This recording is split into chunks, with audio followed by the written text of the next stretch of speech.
Hello and welcome to the Irongeek Cast number 203, now 25% more British. Speaking of more British, hi Andy. Hey, thanks for having me back. Now, if any of you have seen Love Actually, you know why we've added a British guy to the podcast. So, I mean, that's where we're going with this. Anyway, Andy's actually really good. He has contributed a lot already to this podcast. Last week, he was able to speak on a bunch of topics and make his breadth of knowledge known to us. And this week, he also contributed a bunch of stuff to the show notes, which I really appreciate because I hate doing those by myself every week. So that is very much appreciated. Speaking of the show notes, you guys probably have a link in your YouTube window there to the show notes, along with our RSS feed and other crap that's there. So I will go back to something that's slightly going on the air. You were talking about people getting cast away the wrong age. Look up something on TV tropes called Dawson's casting. Oh, I'm not saying they're wrong. So for those just listening, we were talking before the cast went on about the actor behind Spike from Buffy the Vampire Slayer. Recently got divorced and is now back in the market. Looked up his age and he's 58 years old. So I commented, like, was he in his 40s when he played Spike? It wasn't Spike when it looked like someone in his 20s. Oh, a really old vampire, but someone looked like he was in his 20s. Yeah, but didn't Buffy go off the air like 17 years ago? Yeah. Yeah, but I mean, 17 plus 20 would be 47. But so. I mean, Michelle 37. Sarah Michelle Gellar is way older than 15 or 16 in the first one. She's not too much older since she was born in 77. It wasn't as extreme. But there's something called Dawson's casting where they have to have people cast as teenagers who are old enough so you don't have to go through all sorts of labor laws. But you also want the parents to be hot enough to where they can have sex appeal also. So that's why you have a bunch of late 30-somethings or maybe early 30-somethings having kids or in their 20s. That's called Dawson's casting. I'm okay. I'm reminded of some political advertiser who was against the Affordable Care Act. They kept casting someone who was in his 50s to play a 17-year-old. It was just their go-to man for all their propaganda commercials for decades and decades and decades. It just never changed the guy out. That's just like, that's the meme of, how do you do, fellow kids? And oh, yeah. Hey, it's the casting couch. Where'd that come from? Or you get the Romeo and Juliet. I can't remember which one it was done, where the actress who played Juliet was like 16 at the time, and it raised some very uncomfortable questions because of some of the themes that were expressed. Is it Claire Danes? I think maybe. I don't remember the name. You mean that Romeo wanted to have sex with a 16-year-old? Yeah. Yeah, because I mean, historically that's what it was, but it's like historically, Romeo and Juliet were 14 and 12. So yeah. We don't want to have that acted out on stage. No. You mean in the original story? Yeah. Yeah. Okay. Anyway, I digress. If we are going to start off with the gossip, which is all the way at the bottom of the show notes, we might as well, since we're already into it. So Buffy's James Marsters and his wife Patricia have split after 10 years, which, I mean, now he's back on the market. He's 58, but I mean, I don't think most of the chicks who were into him when they watched him on Buffy would mind. So I just took a look at him. He definitely does not look like Spike from Buffy anymore, but he looks attractive for his age. Right. How did Emotech get down here into celebrity gossip? I don't understand. But and that's weird. Next we got Francis Ford Coppola has confirmed that Keanu Reeves and Winona Ryder are married and have been married since '92. Okay. So all those girls who are going after Keanu, I'm sorry, he's been taking a while by the chick from Beetlejuice. Wait, wasn't Winona Ryder married to someone else like a while ago before that, or I mean, like sometime between then and now? I don't know, man. So I thought she was. They got married in '92 when they were filming Bram Stoker's Dracula. Yeah. And yeah, just keep in mind about shoplifting in like '91. So. Yeah. Well, you talk about age. You mentioned Keanu Reeves. Yeah, I remember he's like what 500. Yeah, he. Well, I mean, we got He's like immortal. the pictures of him from like 1640. It's like, wait a minute, this painting is very, very old, but that's clearly Keanu. Yeah, somehow I doubt this news because I know Keanu has also been dating some other lady, and yeah, I just have my doubts about this particular news. Well, I he thought- just played I thought a, Keanu just wasn't time traveler, interested. so maybe he's just a method actor. I mean, Keanu's kind of been the type who's been very reclusive since his Yeah, sister died. It's not He's been very into later his on. private life. Actually, kind of amazing that he has successfully been reclusive as such a big celebrity. I mean, he's gone through some serious shit. So, because he was engaged. I think, and his fiance died, and then his sister killed herself or something like that. Yeah, it's been he got shit on really hard. So it's But he's always nice to people, which I like. I mean, yeah. I don't know if he's got, like, everyone really loves the guy. this story. He is genuinely like a really nice person. But either way, the things we know about him lead us to believe that he's a nice person in real life.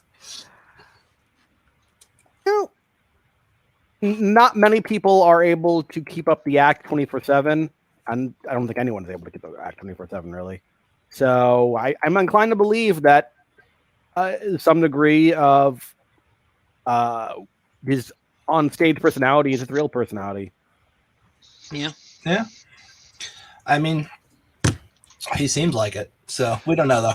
Speaking of actors who are exactly what you think they are, actors, celebrities. Marilyn Manson is actually a real scumbag, but we already knew that. So I don't know why people are surprised by it, but apparently he was very abusive to about 4 of the women that he dated. And even Rose McGowan is coming forward and supporting the other women without actually saying that he was abusive to her. But yeah, it's like 4 chicks. The chick from Westworld, the blonde main character, he dated her for a while. And she was like really young, right? Yeah, she was like a teenager. And she's come forward saying he was like really abusive, like physically abusive, like hit her and, would dominate her and like say she could or couldn't go out and all these things. Like your typical abusive asshole type shit. But I don't know why this is surprising to people because Marilyn Manson, if you ever listen to the lyrics of his songs, he's not a nice person. I mean, I know it's like a stage persona and that, but listen to what he talks about. It's like I was into him when I was a teenager because I was trying to score with a goth chick. So Why don't get it happened, by the way, but all the women who are very attractive women who have gone out with him, and I get it, he's rich, I get it, he's famous, but these women are usually fairly rich and famous themselves and can get guys who are rich and famous who aren't as nutty seeming as Marilyn Manson is.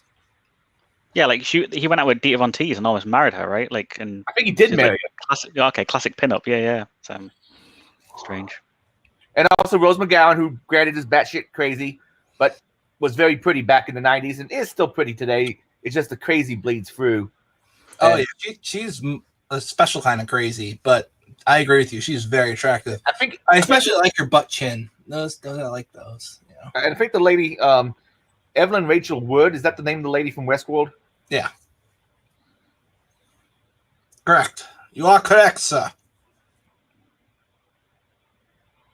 You gonna say anything else about it? No, not other than that. Other than a lot of starlets seem to be crazy. Then again, fame will make you crazy. I mean, actors in general tend to fall in 1 or 2 categories. They're either like real nice people or absolute shitheads. And I wouldn't say it's that clear cut because there's also people that are weird, nutty. Yeah, They have so much money that they don't fear being the eccentricity. Yeah. Well, in the 4chan parlance, they don't fear showing their power level in public. I mean, I've dealt with some D-list actors who are very much pieces of shit. I don't doubt it. I can't name names, but they did some big work in animation and video games, and it was like, holy shit. Are any of them woke that are pieces of shit? I like how in your mind those things mean the same thing. Not always, but oftentimes is the case in my experience. No, I didn't get what you said. What'd you say? Were any of the pieces of shit celebrities or damn developers openly woke? What's that last part? Because they started Woke. laughing. Woke. I mean, this was like over 10 years ago before the woke Okay, culture started okay. really getting popular. So I can't say for sure. Got it.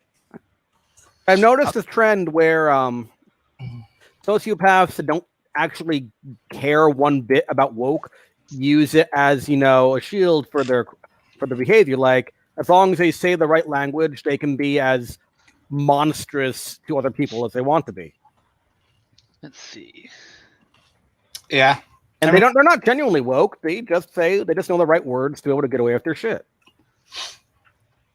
I mean, I've been guilty of that. I will use woke propaganda just to fuck with people when I feel like I'm getting my ass kicked in like a Facebook comment thread. I was like, "You're just a misogynist," and it just shuts the conversation. It's great. Yeah. That's not exactly what I meant, but sure. I meant the people who are willing to go out in public, try to be a celebrity figure in that regard, not banter.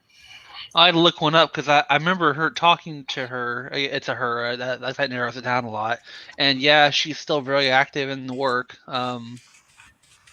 Actually, did some pretty big stuff too. But I mean, let me look up I'm sure she's got a Twitter. She might be. She's in California, so who the fuck knows? But again, that narrows it down a lot.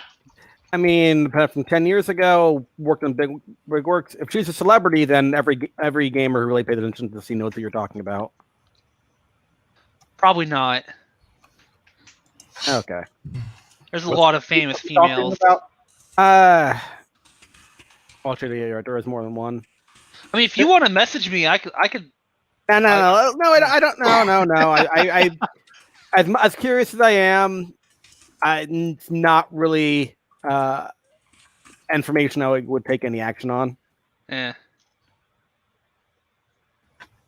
All right, let's just check in on how everybody's doing. I'm doing fine. Maimon Grand not only has its own sling now, but also has its own bayonet. Not a great bayonet. Now I'm trying to figure out if my AK-47 actually has the proper lug to mount a bayonet, and I may get a bayonet for that one also. Was it Newsweek, the outlet that showed worrisome modifications of guns is the reason why guns should be banned, and they put like a chainsaw modification they took out of Gears of War as their example? Oh yeah, then a bunch of people took parodies of that and made possible modifications. Mine was I had an under barrel hedgehog launcher, and it said I'm highly dubious of this little hedgehog. Oh, that reminds me, I got a hedgehog meme to post. I'm going to post it to Twitter now. That's what I've been up to. How about you guys? I might be recovering from COVID. I don't know. Right? Did you not get an antibody test so you know if you I got the antigen test. So it's the same day lower accuracy test. Is that PCR test? No, PCR test is higher accuracy than this. No, it's not. PCR test has like a 97% failure rate. And antigen has an 85%. Oh shit! No, 97% failure rate, not success rate. Definitely not what I've heard. It's definitely more reliable than the antigen. Yeah, man. Either way, it's the reason I say maybe is I was out with some three people, and 3 out of the 4 of us got sick around the same time, though I had different symptoms than the other 2. And one of them tested positive for COVID. So could be a coincidence, but maybe not. Yeah, I got a buddy who works in the hospital I see every week, and he's doing okay. He's got at least the first round of COVID vaccine in him, though. I also have a doctor who was in the early rounds of getting the COVID vaccine. She either vaccine had a surplus of an immune system reaction to the booster shot. That's what her doctors told her as she was in and out of the hospital for 5 days.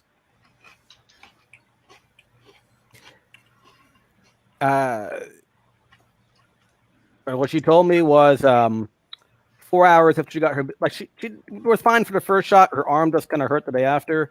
Second shot, 4 hours after getting it, she started having severe mental fogginess, she knew it was bad enough she couldn't drive. She had her husband take her to the hospital.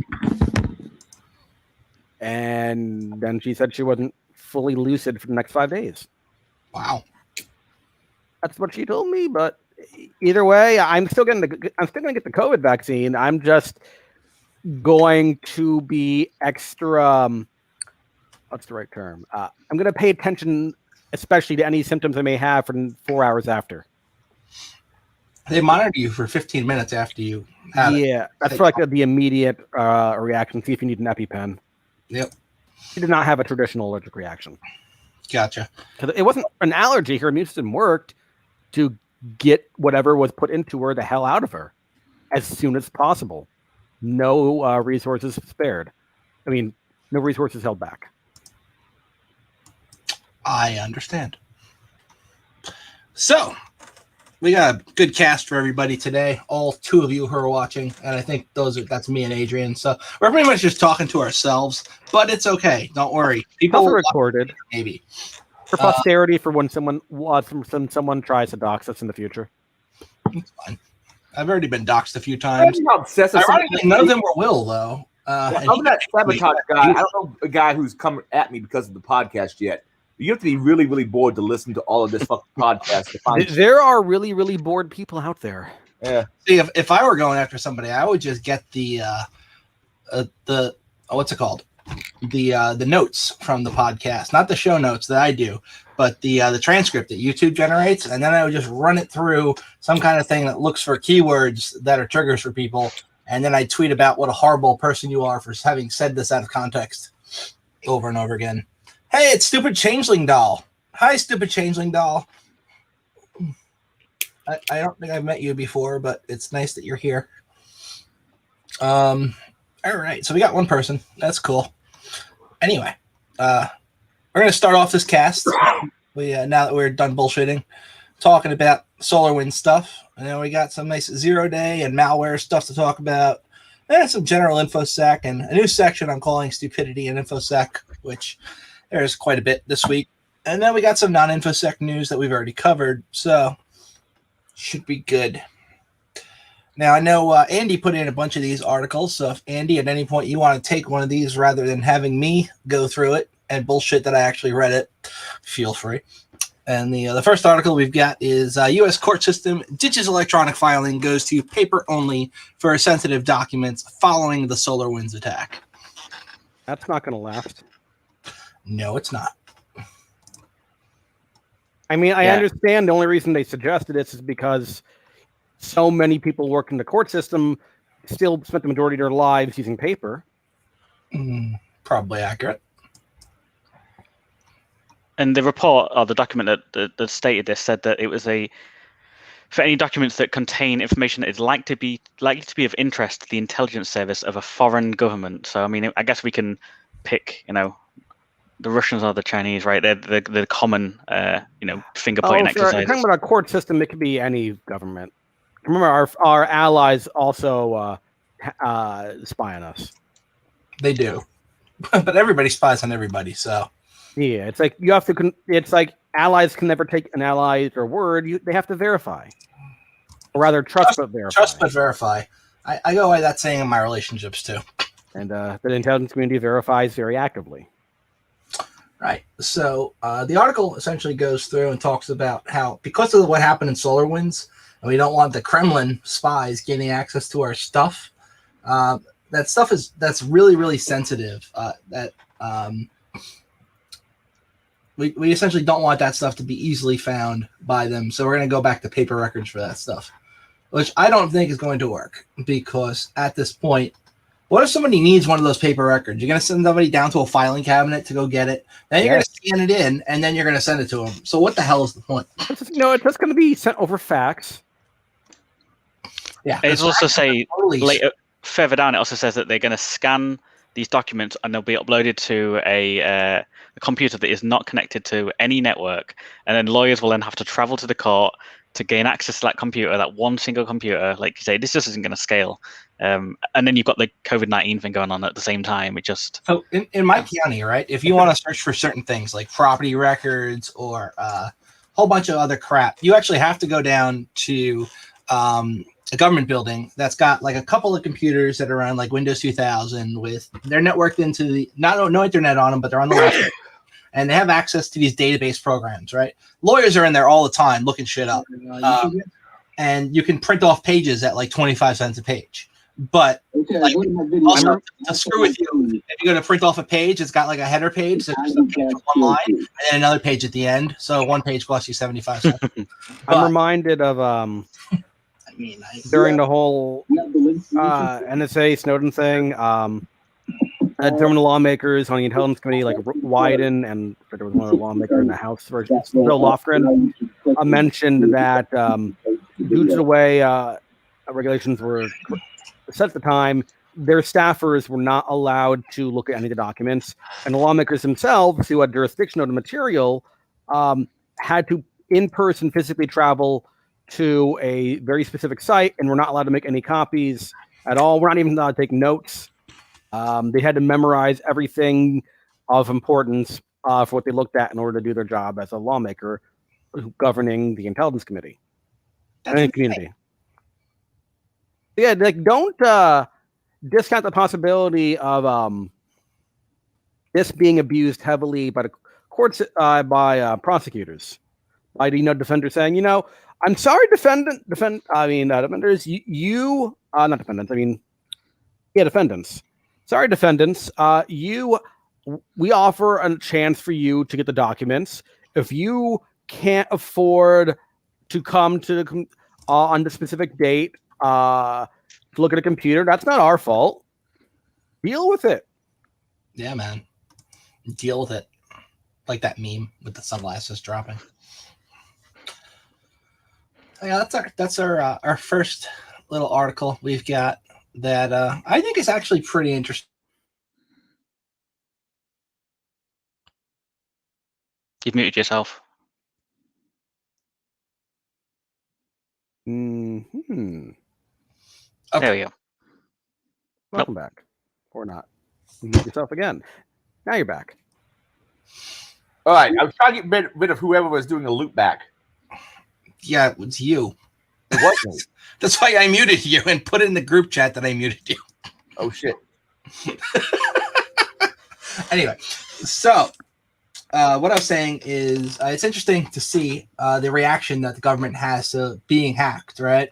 You would think that, they'd be like, oh, we're going to invest in more cybersecurity. You're going to get more active monitoring, upgrade our firewalls, do all the things. No, we're going to just go back to paper. It's like that's the reaction they've got. I don't think it's appropriate, but time will tell, and shit will smell, and oil will seep to surface. So actually, that also reminds me, at ShmooCon, the last ShmooCon took place, so a little over a year ago. One of the talks there was involved a DOJ lawyer who was pretty much the point man for the CFAA implementation of DOJ, at least on the DOJ headquarters. And one of the questions during the Q&A session to him was, is there going to be a bug bounty? Is the DOJ going to solicit a bug bounty or establish a bug bounty system? And the response was very nervous laughter and no words. Yeah, that's an appropriate response. So I just thought it was interesting because there's no indication that they've been breached, right? They're just like, well, we know that this SolarWinds thing happened, and just in case this affects us, we're just going to go to paper and just run the clock on this and just see how long we can make it last. There's no indication. There's no callback scene, no phase 2 of the malware. It's just they just assume they're breached and acting like it. Yeah. Yep. Oh, okay then. I mean, if you think that your computers are no longer safe, right, and you've got access to a lot of really classified info and stuff that you don't want getting out, you have two options info on Pacer. Either to take the stuff offline, or not use the internet at work. I don't know if anyone here has. I don't know how many people here have actually used Pacer, but at least when I last used it like 2 years ago, it reminded me of the ancient querying of old mainframes. Mm-hmm. Well, it was a mainframe at one point, and they just imported the data into some new database and they kept the interface. And, probably a lot of reverse compatibility stuff in there as well. So it's just the interface as well. It's just hot garbage. I've never actually used a mainframe. It just reminded me of the book search from my middle school. Yeah, I used to manage some mainframe stuff, and it was mainly just resetting passwords and stuff because I was a help desk person. But regardless of that, you'd be surprised how many places still use mainframe and mainframe-like systems on a day-to-day basis. You can't beat it for batch processing. There's still nothing that comes close to it. As sad as it is to say, that's still used a lot in finance. I mean, finance is also the world where COBOL is still a thing, and if you know COBOL, the banks are just going to fly you first class everywhere. So you're like royalty. Yeah, I mean, I remember years ago, all the mainframe people I met were either old gray hairs who were either getting out of the business or retiring or dying, or brand new college grads who had just exited the program because, oh shit, there's still a demand for it and people are leaving, so we need to get on it. I mean, if they want to learn COBOL and probably work for a lot cheaper than they're worth. So I learned COBOL when I was in college because I was there the first time around when it was like 99 and everyone wanted to learn it for the 2000 transition because so many systems needed to be essentially recoded for the date format. And that was a big thing back then.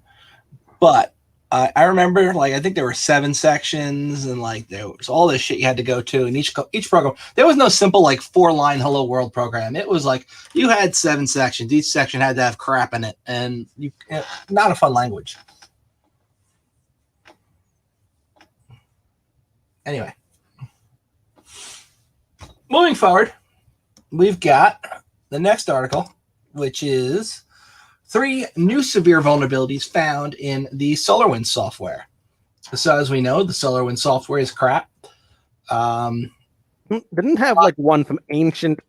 Sorry, I keep interrupting. You finish first. No, go ahead. You're absolutely right. Ancient. We're talking that ServU FTP server here. Yeah, I was going to mention the FTP thing. Like, yep. if you really paid attention 20 years ago, from my understanding, that FTP server was infamous for all the vulnerabilities it had.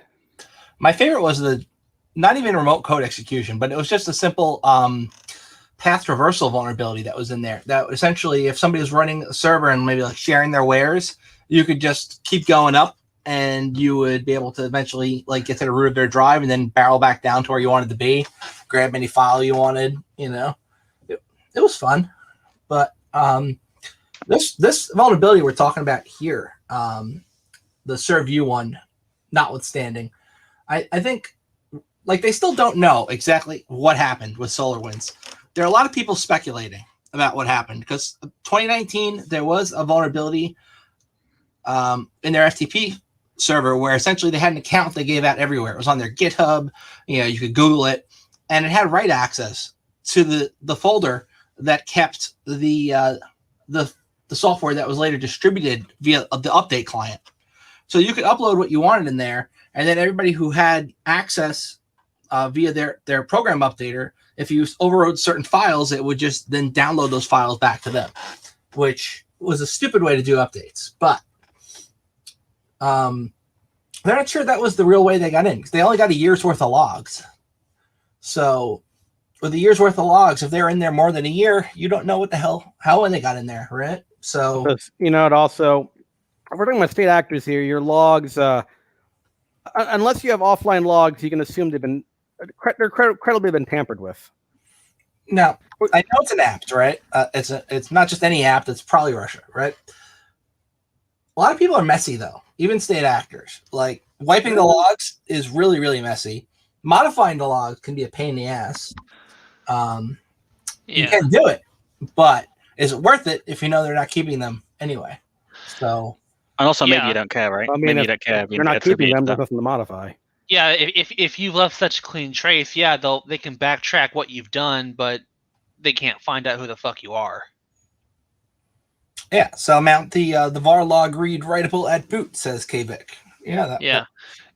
And, I mean, yeah, with that, again, remote syslog, using tools like Splunk, et cetera, things like that, so that way the logs are all ingested real time. So even if they fuck with it, well, guess what? It's already recorded on the remote log server. You can't undo that unless you breach that too, but it's more complexity. So, But are you likely to be doing that if you're also running an FTP service in 2021?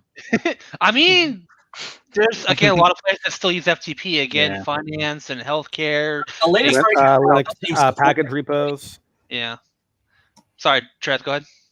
I was just saying the latest version of Chrome no longer even supports FTP. Well, you No can't surprise. browse to a FTP site yet.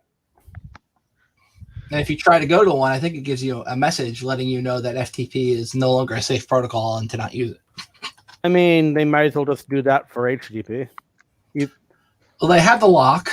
And Oh my God, the lock! I've actually heard that Chrome is planning on doing that, where they're planning on like giving warnings if you go to any like non-HTTPS website, which I think is fucking retarded, but okay, whatever. well, I mean, the lock turns the lock turns red if you go to a non-HTTP website. Oh my God! And if you go to a site that's got an invalid cert, you get hit with that freaking page that says, "Are you sure you want to continue?" Oh yeah, that's been going on for the last 15 years. But I mean, that's the problem. As someone pointed out, we've been trained. Well, when I say we, I mean like users in general have been trained that the green lock means the site is safe, even though that's not what for it the actually longest fucking time, means. It was correlated to that because a lot of people who had malware didn't bother getting certs. Yeah. When it was harder for to do that without leaving a paper trail. Now we have Let's Encrypt and shit like that because I mean I understand the desire and the benefit of encrypting it wherever you can, but I love Let's Encrypt, but I don't know why they only give you a 3-month cert. yeah. Oh, it's probably because they want to make sure you keep renewing it, so that way you don't sit it out there for like 4 years and let it get popped or something. Yeah, I know certbot is a single command, but like I've said before and then gotten made fun of subsequently, a lot of people who do web development shit don't necessarily have access to the back end. They'll buy some freaking, cPanel instance. And sometimes I know certbot's in cPanel now, but they got an old versions and they don't always have it in there. Oh, here we go. From Let's Encrypt, why 90-day lifetimes for certificates? 2 reasons. 1, they limit damage from key compromise and misissuance. Stolen keys and misissued certs are valid for shorter periods of time. And 2, they encourage automation, which is absolutely essential for ease of use. If we're going to move the entire web to HTTPS, we can't continue to expect sysadmins to manually handle renewals. That was some damn fine reading. They've also the cert offer. Whoever agrees the lifetime of certs have just pushed, I think, down to 1 year. So now, if you buy a cert, the maximum expiry you can now buy is 1 year. And they wanted to reduce it further, but I think quite a lot of I think Google and Chrome especially pushed to get back against, having a shorter life cycle than 12 months. But yeah, they've started to hit that as well. Yeah, I still think it's a pain in the ass, but yeah, I mean, so maybe some people use certs for internal networks, right? So they run certbot, or they manually get a cert, they buy it, and then they have to install it on the internal network. It's a hugely manual task. It becomes like a pain in the ass if you have to then, every 90 days or 60 days or whatever. Especially if you're doing shit with Docker, right? Now you got to crack open the container and figure out a way to get a cert in there every 30. Well, not even Docker. Just there's a lot of internal tools. I mean, everyone thinks about it's all the Internet of Things and everything's a lamp stack. When most things are not that way. You get tools like, for example, Satellite, where you can't just readily push a cert out. You actually have to go in there and fuck with it and tell it where the new cert is and upload it. And because it does its own internal checks, not all applications are built the way where you can just update a file or whatever and boom, it's done.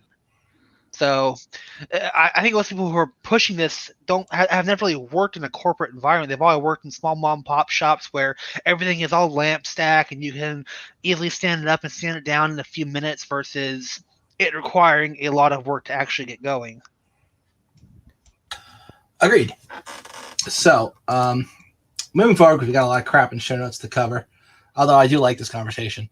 0-day stuff. So the SonicWall 0-day explained.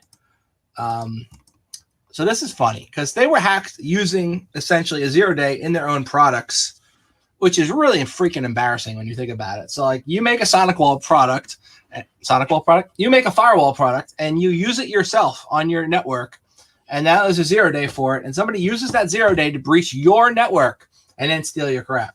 I think that's just a whole nother level of irony, maybe. That's probably not the best word for it, but it's certainly interesting.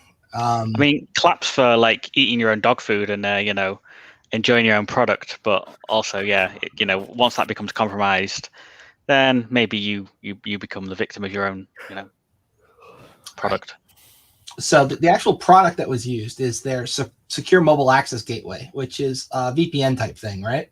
And it's used in their government stuff, their enterprise stuff. It provides access to resources on intranets to remote employees. So think like a site-to-site VPN. SonicWall listed their SMA 100 series as being impacted by this 0 day back in January.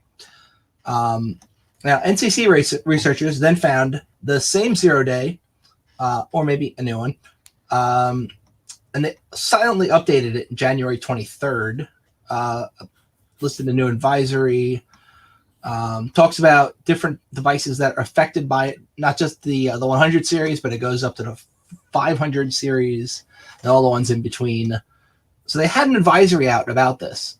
They also told all their customers to enable MFA if they're going to be using it. Then themselves were hacked by the vulnerability. So I like that they eat their own dog food, but it looks like they don't eat all of it. Do as I say, not as I do. Exactly. I don't know how big NCC are over in the States, but they're quite well known in the UK. They're like quite a big pen testing firm. They maybe supply 50% of the pen testers in the UK market. Yeah, they're pretty huge. Yeah, I've heard of them before. Which firm? NCC. So NCC Group actually has a bunch of cool tools on their on the YouTube. What the hell am I saying? On their GitHub page, if I remember correctly. I know I've definitely cloned stuff from them before and used it. So yeah, they have like stuff like Scout Suite for AWS. They have some like mobile pinning bypass stuff for Android. Yeah, they've got some cool stuff. Yeah. What else we got here? All right. So that's pretty much the gist of that article. I like it. Next we got some backdoor browser extensions. Now this is an ongoing problem. Anytime you essentially allow users to contribute parts of a program, you're going to have a bad day. It happened with WordPress. The WordPress plugins. They're constantly a source of people gaining access to servers. Now we got browser extensions. This goes back all the way to Internet Explorer with the whole BHO stuff, where you could get Internet Explorer becoming compromised just because you clicked yes on a web page, and now they had full access to your system. And they had great tools back in the day for this, like Hijack This, where you'd run it and then look at everything that's running on Internet Explorer and like kill all those VHOs and then restart Internet Explorer, and it would crash constantly because you accidentally deleted something you needed, or so I've heard. So backdoor browser extensions hid malicious traffic in analytics requests, obfuscation. So we're not talking encryption, just obfuscation, which also cool. Lot of bad guys are using obfuscation nowadays rather than encryption because it's easier and it's fun, and other reasons too that I don't know off the top of my head. But yes, they talked about the C2, so the communications channel to a command and control server, and they hid that just in the cache control header. So like you say, it wasn't really obfuscated, it wasn't encrypted. It's just like, hey, let's just stick it here. No one's going to look at this, and then boom. Right. And I guess it kind of happens. I've seen it in the past where a browser extension becomes successful. Some like shady company buys that browser extension, changes the code, and then boom, like bad things happen. I also seen a news report of malware that attacked its communications at the end of an SSH session, to where they just literally had the communications after you look at SSH traffic ended, and they just tacked it a bit on the end of every packet. Right. And if we were to look at the SolarWinds stuff, right, their C2 was essentially going over the update channel that was legitimately built into the app. They replaced the DLL file, and that was the business layer DLL file. And then anytime there was an update request to the server, it would also reach out to their C2 and allow them to run whatever the hell they wanted. So, another case of using the update mechanism, or using like a cash flow here, kind of similar method, like of hiding what you're doing, not necessarily really doing it well, but well enough that it takes a while for them to figure it out. I know your typical SOC analyst sitting there, maybe even if they're smart enough to be able to pull and look at a PCAP and Wireshark, probably wouldn't figure this out. So yeah, it's not something you'd look for, right? Like, why would you look at that header? It's like such a right. Yeah.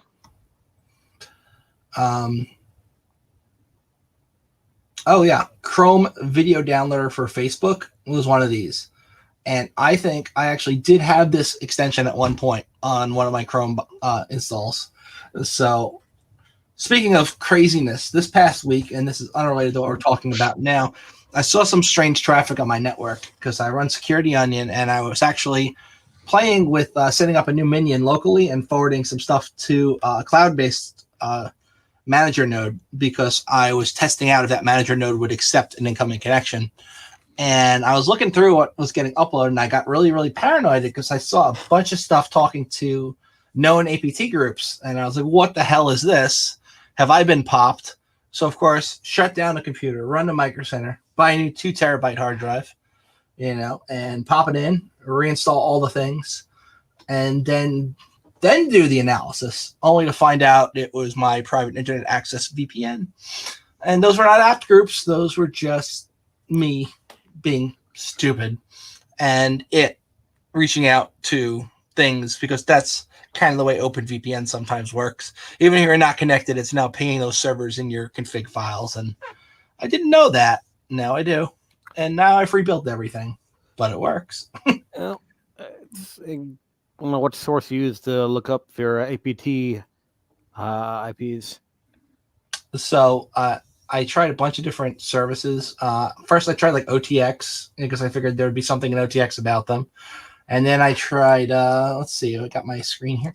I tried this one here, which actually IP blacklist and email check, which is dnschecker.org.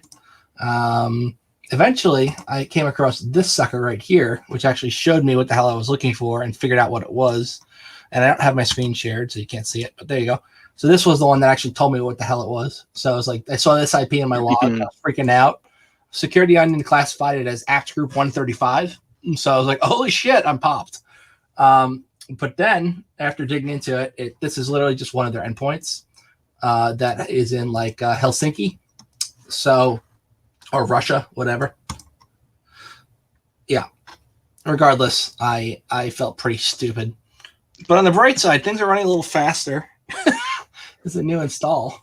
And yes, and it's like a nod to last week's episode as well, because we were talking about like VPNs last week as well. So yeah. I feel fucking stupid. But at least I'm not popped. At least not that I know of.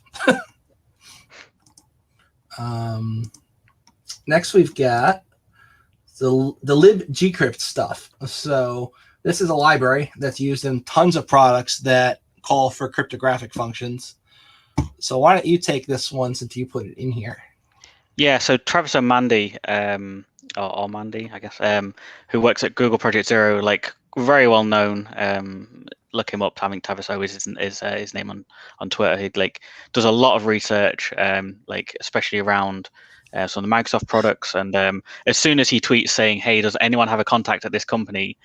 you know something is going to go down. So they, like you say, this crypto module was developed for either JNUPG or GPG, which is like a open GPG standard.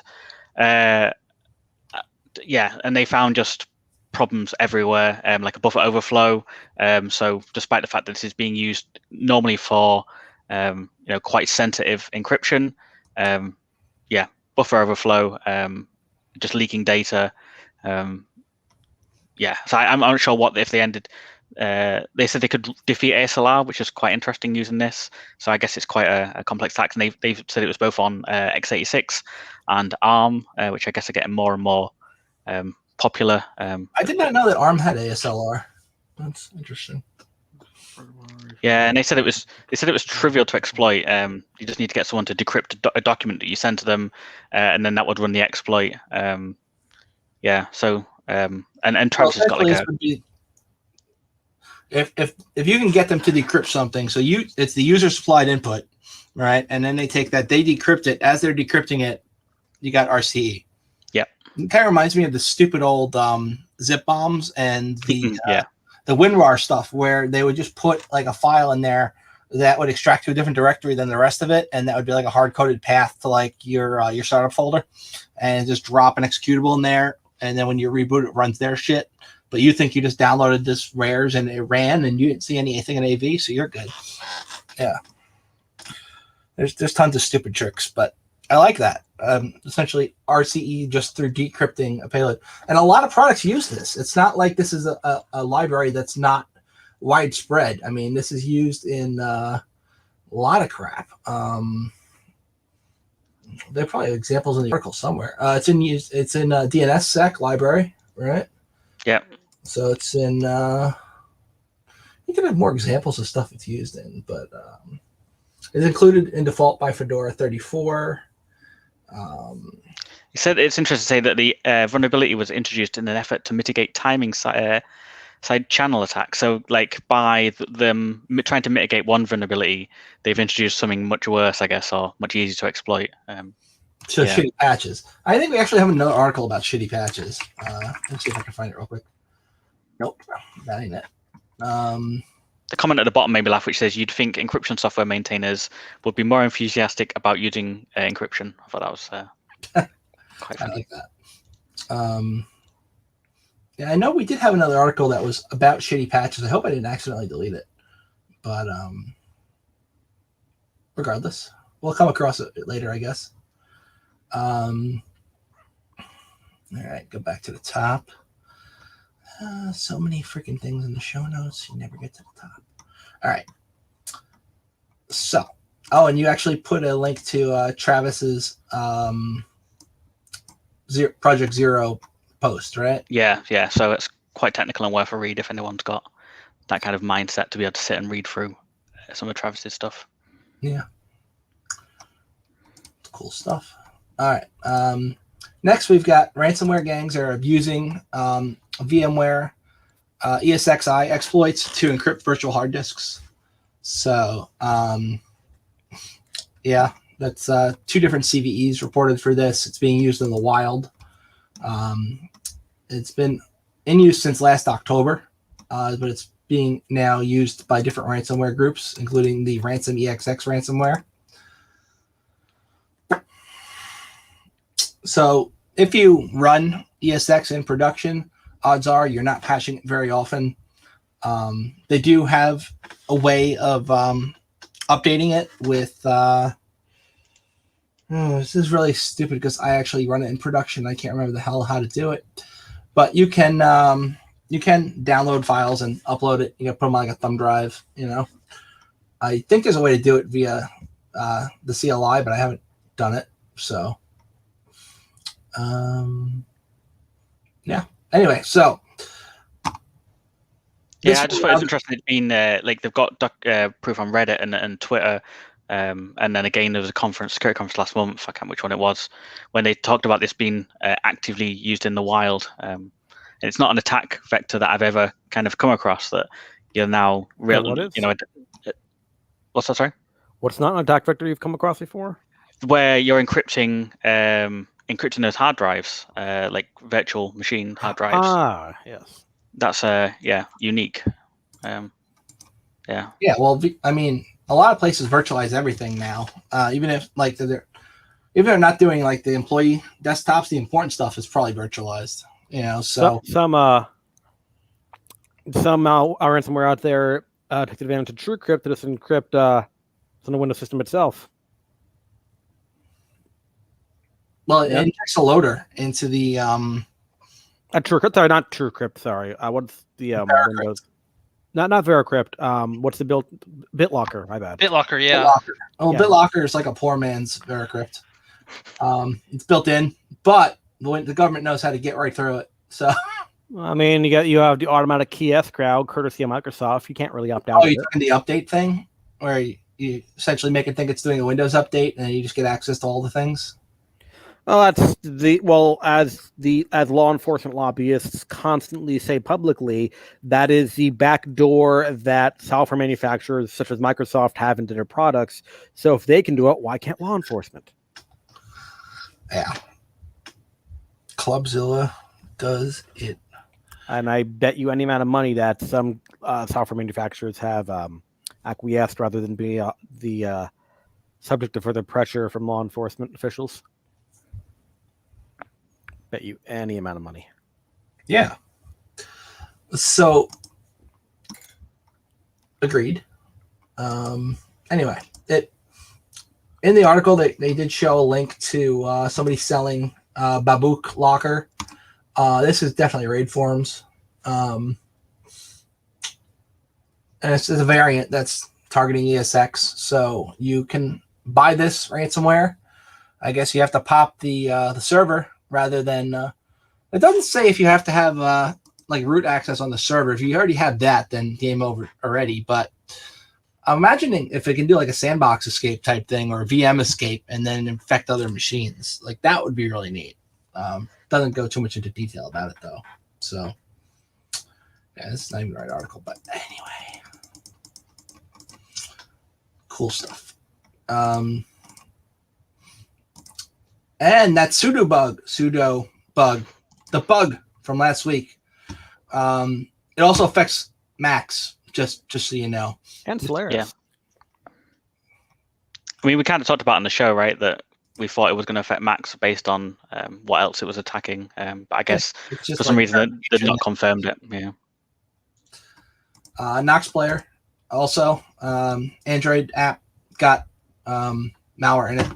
It's like one of those shitty video player apps for Android. Had malware in it, was reaching out and doing bad things. Security researchers figured it out. I don't think too many people are infected by it, but still. Whatever happened to Play Protect, man? I thought that was going to protect us from all these things. I mean, all you have to do to avoid that is put a 5-minute sleep timer.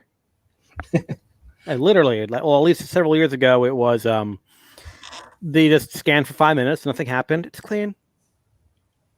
Yep, that was Bouncer. Yeah. I don't know if that's still their standard. I think they've increased the time to maybe 20 minutes, but yeah, it's a cat and dog, right? You just change the timer to 21 minutes and then do bad stuff after 21 minutes. Last time I checked, it was 20 minutes. Yeah. Yeah, I mean, some threat actors sleep in systems for months before doing a damn thing. So when you're going to do it on Android, you know they're going to be analyzing it. I think, yeah, this whole sleep 20 minutes and then do your shit. Yeah.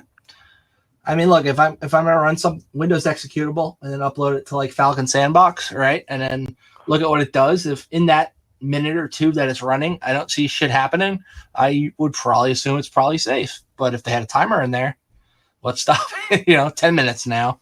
I mean, Sandbox said it's fine. It's like the scanning frequency on Nmap. You if you can do an insane scan where it just starts hammering through all the ports, but that's going to show up like someone's fucking port scanning us. Or you could take it slow and scan one every couple of minutes, and that's going to get ignored because that looks like normal traffic. Guys, aren't you? What's that? Nothing. Just being silly. No, I honestly didn't hear you. Oh, I said you're one of those T1 kind of guys. 10 years later, your scan finishes on one IP address. I want to be thorough. 80 and 443, they're both open. Good job, guys. And they're using Masscan in internal networks now, which I was going to put in show notes I forgot about. But essentially, malware is now using Masscan, which is cool, but also pisses me off because that's my thing. So if I'm in a network, right, and I need to quickly enumerate all that shit because the built-in enumeration in OpenVAS sucks. I want to know what things are up real quick. I will just do a mass scan ping, and any system that replies back to my ping I know is probably up, and I know it's going to miss Windows systems, so I do a 445 there too, but and a 143. Anyway, enumerating hosts is a thing, and OpenVAS is bad at it. But it is good at running scans on those. So, Masscan, useful. Masscan's great. You can scan the whole internet and get kicked off from your ISP really, really quick. But will it be before you get the data? You can use Matscan and pipe it to a text file too. Once they kick you off, you still got the data. That's what we got there. Malware, ransomware, and breaches. Oh my. So next we got Agent Tesla ramps up its game by bypassing security walls, attacks endpoint protection. Why don't you take this one, Mr. Andy? Yeah, so this is targeting Microsoft's only anti-malware products. So Agent Tesla's been around for what, 5 years maybe? It's been a while. 2014, so even longer than that, 6-7 years. Written in .NET, like remote access Trojan, well known. But now they're like, and they've started to move across with like last year, sending emails around COVID-19, PPE, the usual like emotion that malware offers kind of target to get people to click and open links. But now they are actively targeting and bypassing some of Microsoft's protections to become more successful. I mean, I guess that's kind of what people are doing. It's quite common that I think Microsoft are giving an APT, like their advanced malware protection system, for free now with most O365. So most people are kind of running this just to, it's free, why not? So malware authors are like, well, we now need to start bypassing that. So makes sense for their business to keep that going. And they said that as of December 2020, Agent Tesla payloads accounted for 20% of all malicious email attachments. So a pretty big attack, pretty big group. And now they're pushing to bypass malware protection. I guess that's probably going to get worse. I mean, I remember when I was playing around with PowerShell Empire before it got forked, and Windows obviously would find it like right away with just a regular Defender, and then you turn off Defender, but then AMC would find it and refuse to run it. And then I was like, all right, I'm going to play around with Unicorn because surely Dave Kennedy knows how to obfuscate this. But then it still caught it, and I was like, damn, they're getting good. And then now recently he tweeted a thing, instructions on how to use Unicorn and actually bypass AMC, like a 2-minute video. I'm like, I wish I had known that back then. Yeah, I think you put that out last night. It was I saw that as well. Yeah. If you can't tell by my handle, I'm a Dave Kennedy fan. So anyway, next we've got insurers defend covering ransomware payments. I don't know why they would defend this. I mean, it would be a pretty easy way for them to get out of paying ransomware payments. It's like, we insured you on the premise that you were doing all these things and you were obviously not doing those things, so we're not going to pay. Pretty good out. But why don't you take it, Andy? Yeah, so this is the Association of British Insurers, so it's particularly targeting the UK, and we're kind of a couple of years behind, I guess, the States, but cyber insurance has just started to become a thing over the last couple of years.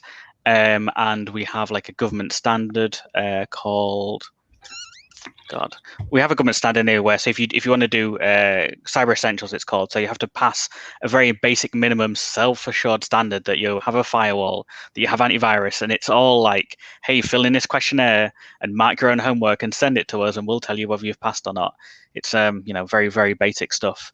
And we have an NCSC, which is the National Cybersecurity Centre, and they're now concerned that you're basically funding terrorism, I guess is probably what they're saying, right? Because every time they want to jump up and down, it's terrorist related. But yeah, and I kind of get it, because you can say if you're a company that gets breached, you're like, well, I can't tell my shareholders that we gave money to the bad guys. So what we'll do is we'll just call in our insurance company and they can pay the bad guys on our behalf, and we can, wash our hands of the whole thing.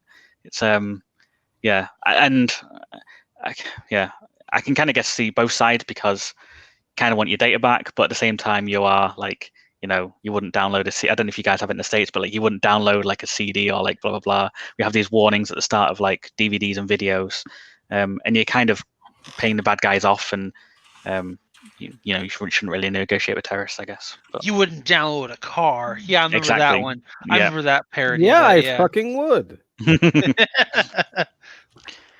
Yeah, so the insurers are saying that they take reasonable precautions to make sure that like the attacks don't succeed in the first place, but then they're like, hey, we're just going to pay these scumbags, because that's what the policyholder pays us to do. I wonder how high your premiums go immediately after paying these guys with Bitcoin. I would imagine a lot of places can no longer afford it after paying it the first time. Yeah. And it also brings us to companies that don't fix it right after they get hacked, and then they get hacked again, and then they're like, I didn't, but I paid. And that's like a different ransomware group in there that hacked them the same exact way as the first ransomware group. They didn't actually fix anything. Or it could be the same one because, you can't exactly expect the thief to have scruples. Well, yes, but that wasn't my example. It was also ashamedly a British company as well that like they didn't release the name, but they paid £6.5 million, so I guess it's like $8 million. And there you go, rubbing in the fact that their currency is worth more than ours. Well, I don't know at the minute. Like, I guess let's not get too political, but we're not doing too great. But so it's kind of weird that they, like you say, they paid this ransom. They're like, hey guys, we paid the ransom. That like everything's safe, everything's good, and then they forgot to, do their due diligence and fix and look at how the actual hackers got back in. And 2 weeks later, the hackers were back at the door, and they encrypted everything again and was like, hey, we want us another £6.5 million. Yeah. That's great. And the thing of the currency is worth more pound compared to dollar does not mean the currency is healthier. Like that's like saying, this stock is it's $400 a share. That must mean this company is worth loads, and the company may have like 1,000 shares. No company's gonna have that few shares, but it's. You can't look at the number in isolation. You got to look at the total cap, like how much of the currency is out there representing what value. Okay. So that being said, if somebody wants to offer me $1 million of any currency, I'm going to take the British money. You can take the American money, and I'll just have more, but it's not healthier. How about I offer you $1 million Ponzi coins? I will give you all the Doge coins. I'll take it. They shot up like 400% the other day. Was it last week? I used to have some because my friend Lucky used to run a freaking VoIP service that only accepted Doge coins. So I bought a bunch of them to pay for it, and then his service got shut down, or he shut it down or something. I had them in a wallet on my old computer, and I don't have that computer anymore. I'm taking myself for like I mined like 2.5 Bitcoins back in the day, and I would have a house of my own right now if I didn't fucking sell those for $300 aggregate. Well, 2 of them for $300 aggregate and waste half of a Bitcoin in a now defunct attempt at investing via Bitcoin back in like 2013. You could be that guy who spent 7 Bitcoin for a pizza. Yeah, I'm not that. I'm not that bad. That was one expensive pizza if he had just kept that Bitcoin. Anyway, we already covered this story a while back, but now there's an update to it. So the trucking company Forward Air said the ransomware incident has cost them $7.5 million.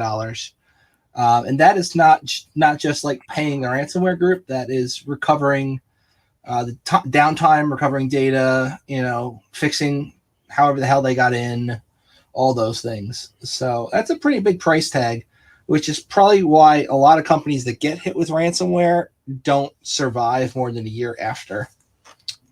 Well, they don't really know how to protect their shit, and sometimes patching their shit will break their product, and they don't know how to fix it.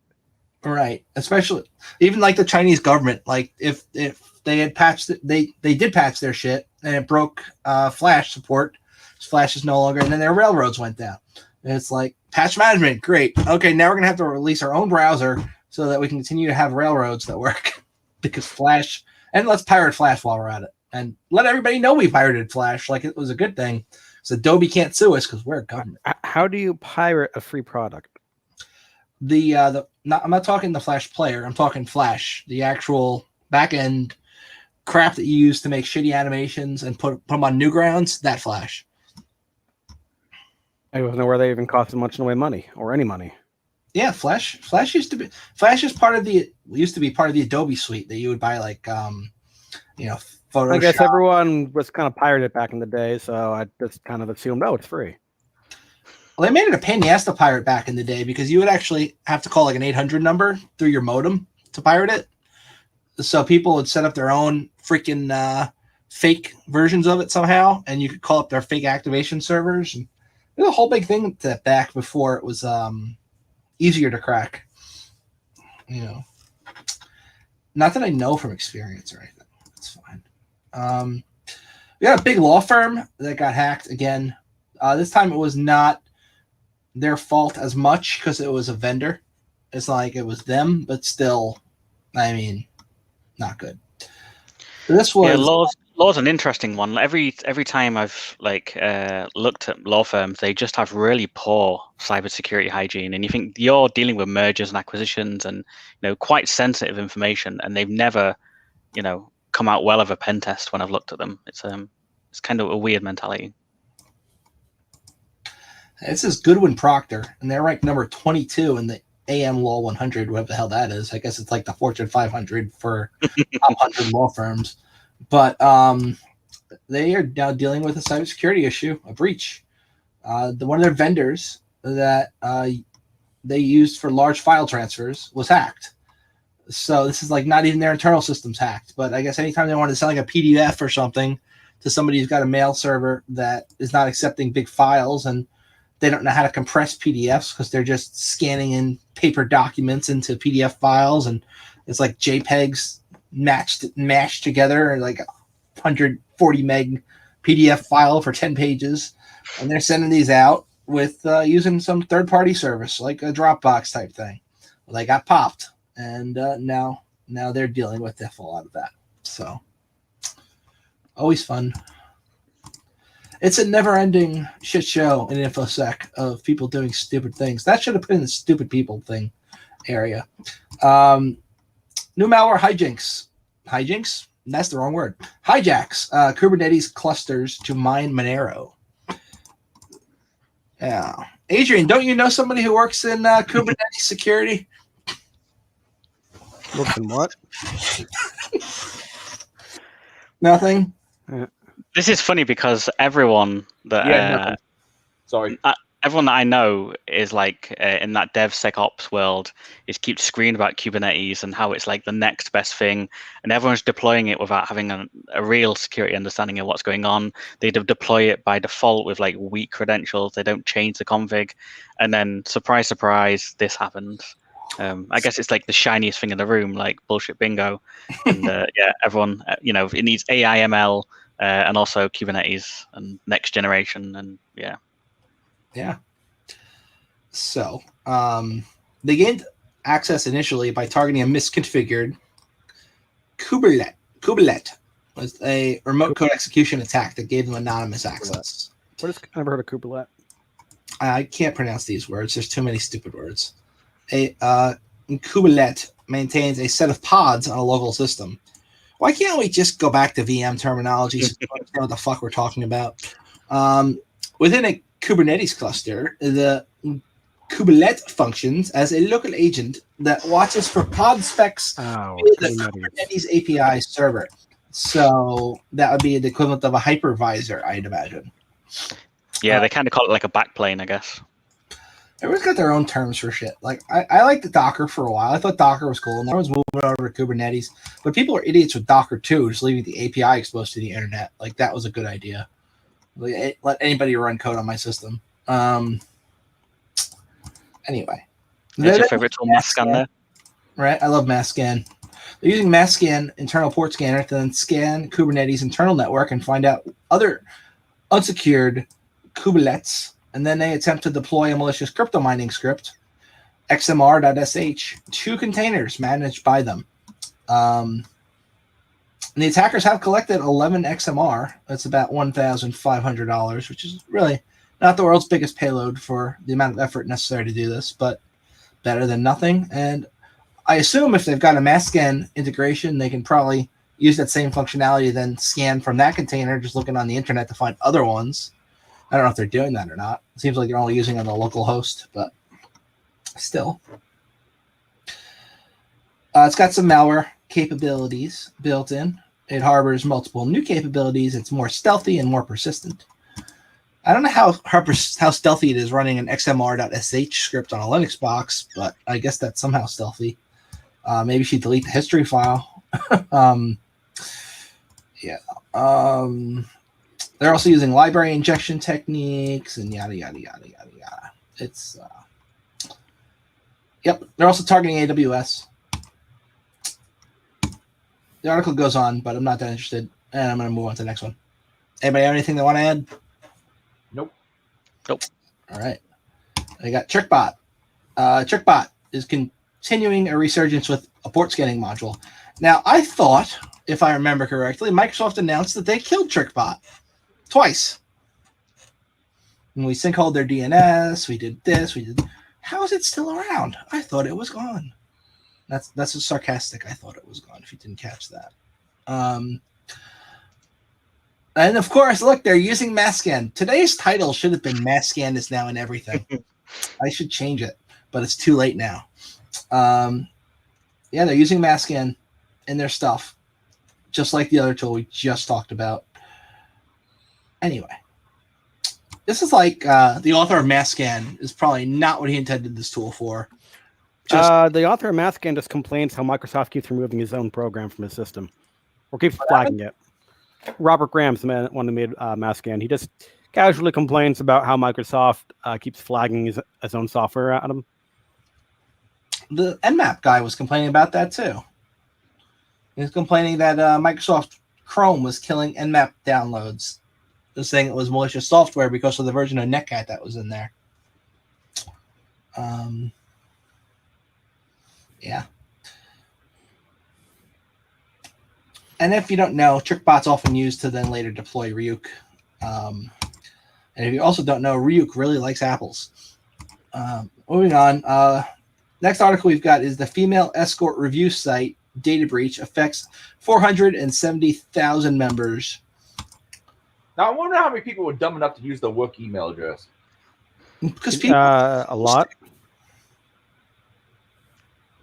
Go ahead, sorry. Adrian, repeat what you just said. Now everybody... I wonder how many people were dumb enough to use the work email address. Well, if we're going to use like the Ashley Madison breach for comparison, a lot of people, and also a lot of .gov people. Oh yeah, and like you had .mil. There were stories of senior government and military officials around the world committing suicide after all this. I mean, after the Ashley Madison hack went public. Yeah.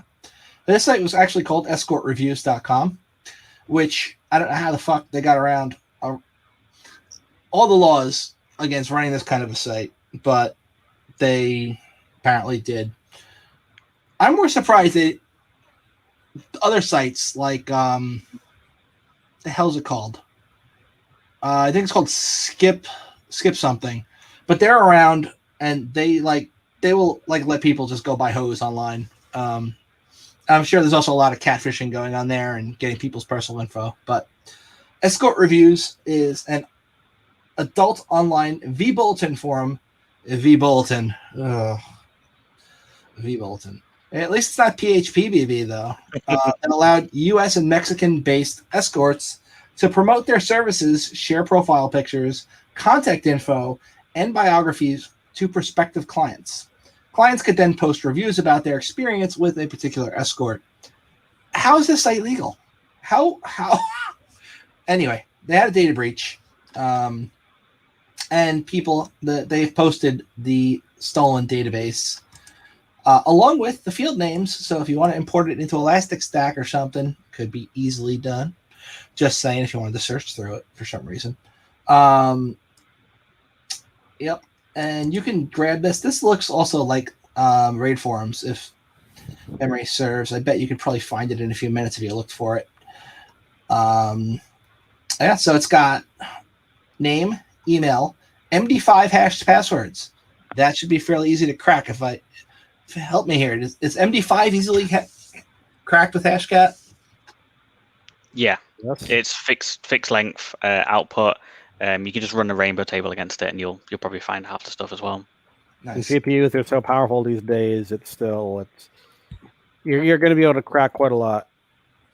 Yeah, it's just some algorithms are easier than others. I never remember which ones are easiest. MD5 is it's a very really easy to crack, but you still can't crack net NTLM, which I don't understand. But anyway, Is what do you mean you can't crack NTLM?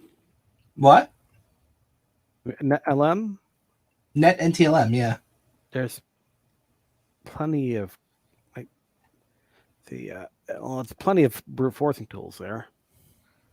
So let me see here. Yeah, I don't know. It's been a few years since I looked into it, but last time, like if you're grabbing hashes, say using like Responder, and you grab a bunch of net NTLM hashes, they're pretty much freaking useless. You can't pass them, and you can't easily crack them. But if you grab an NTLM V2, V1, or any other similar kind of hash, it seems fairly easy to crack. Anyway, I don't do that for a living anymore, so I don't know. The client calculator response to the process. Oh, their server went down after this. They took them down.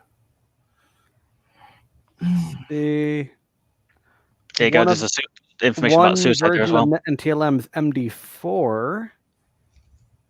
So I'm pretty sure that's crackable. Anyways, go ahead. Anyway. So yeah, that site is down now. And obviously people are going to be doing those same kind of Ashley Madison-esque extortion things against people in the breach, right? And it's going to be a thing again. I'm sure people will make some money off of it, and people will lose relationships because of it. And, oh yeah, no question. Yeah. This is an article I found interesting. I kind of skimmed it and read through the whole thing, but I still thought it was cool. Starts out with a guy. He goes, "Your application for unemployment benefits has been approved," stated the letter from the Illinois Unemployment Bureau a few weeks back. That was perplexing since I had never applied for and wasn't unemployed, so I immediately told my part-time partner and the state unemployment agency. Turns out somebody had stolen my personal information again. I wasn't alone. Fraudulent jobless claims are a rampant scam across the country and accelerated during COVID-19. More than a third of 1 million people in my state alone were victims of the scam. And this author says, it goes on to talk about how massive this kind of scam is. And since this was the third time they'd been a victim of identity fraud, they were steamed and wanted to know how the thieves kept getting their information and conducted the grifting. They knew that they got their information. Maybe they could change their online behavior or take better precautions. Spent a lot of time on the phone with their state unemployment agency. They were swamped, so it took them weeks to get back to me after I left a voicemail about the fraud. I realized I would have to take matters into my own hands. This led to a months-long odyssey that included interviews with security experts and law enforcement officials and some frightening insights about how modern thieves market called the dark web. That is not an accurate statement. There's a lot more to the dark web than a thieves market, but I understand why most people think that. It was also a that's a hard word. Dispiriting track. I don't know what that word means. What is it? Dispiriting? Dispiriting? Oh, is that dispiriting? Oh, I feel stupid. Desperating? Yeah. Is it dispiriting? Dispiriting. Yeah, causing someone to lose hope or enthusiasm. Yeah, I just every now and then have trouble with random words for no reason.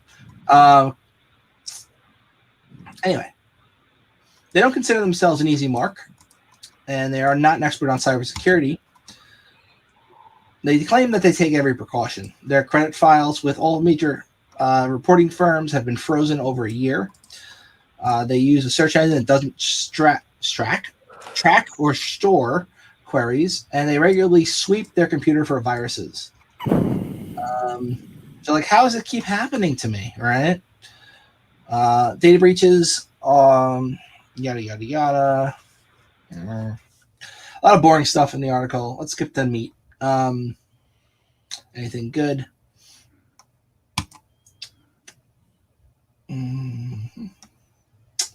She talks about how she got herself on Tor, how she figured out a bunch of stuff from Reddit and the Darknet subforum on Reddit.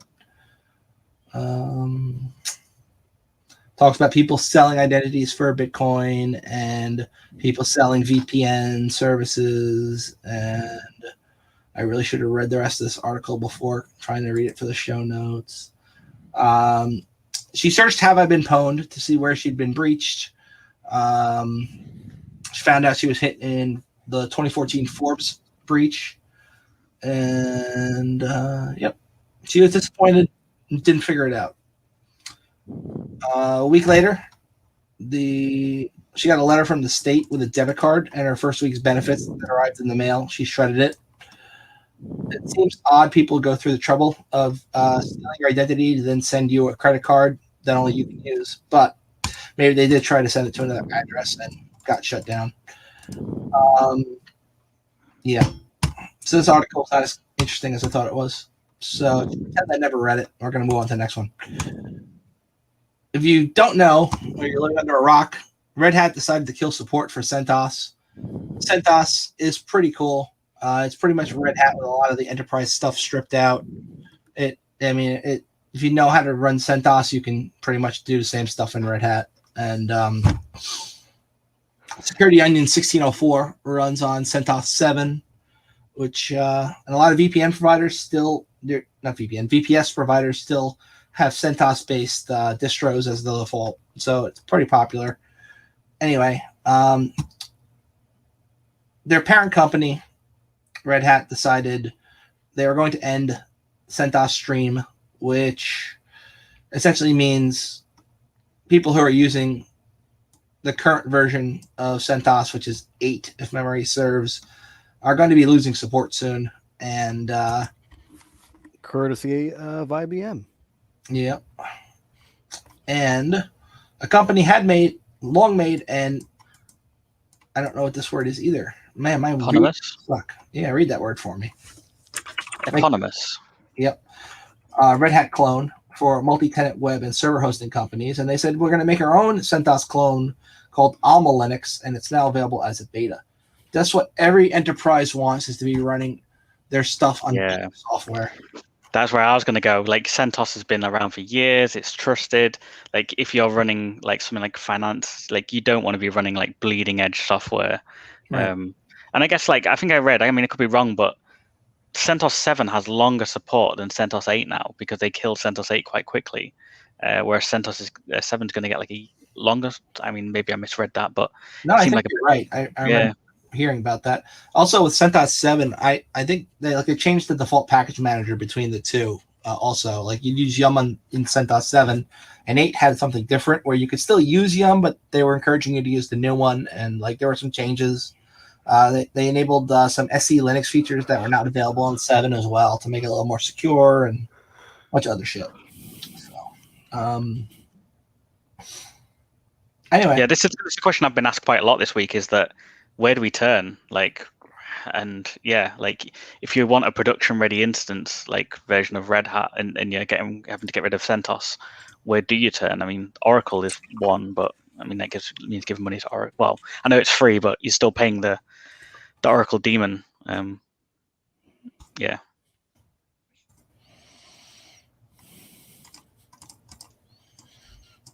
Aw, no worky. Where do we go from here? Pretty much the question they're asking now. Sorry. Had to get my Buffy in. Yeah. All right.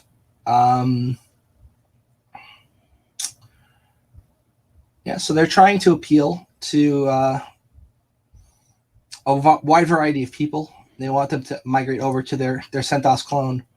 They've got a GitHub page, a bug tracker, a wiki file, and also an unofficial guide that's not put out by them on how to migrate your CentOS 7 box over to Alma Linux. CentOS 8 box. Essentially, it's a workaround if you're impatient and you've got an Alma Linux box. If you got a CentOS box, you want to convert it over without having to reinstall everything using that package manager I was talking about, DNF. Essentially, you're just going to be screwing around with the repos and then running an update. So that's likely to break a lot of shit, in my opinion. what do I know? I'm not a typical CentOS user. I'm sticking with my Ubuntu's. But yeah, so this would be like, remember they had cool tools back in the day that everybody wanted to get those Kali tools. They wanted to get them in Ubuntu.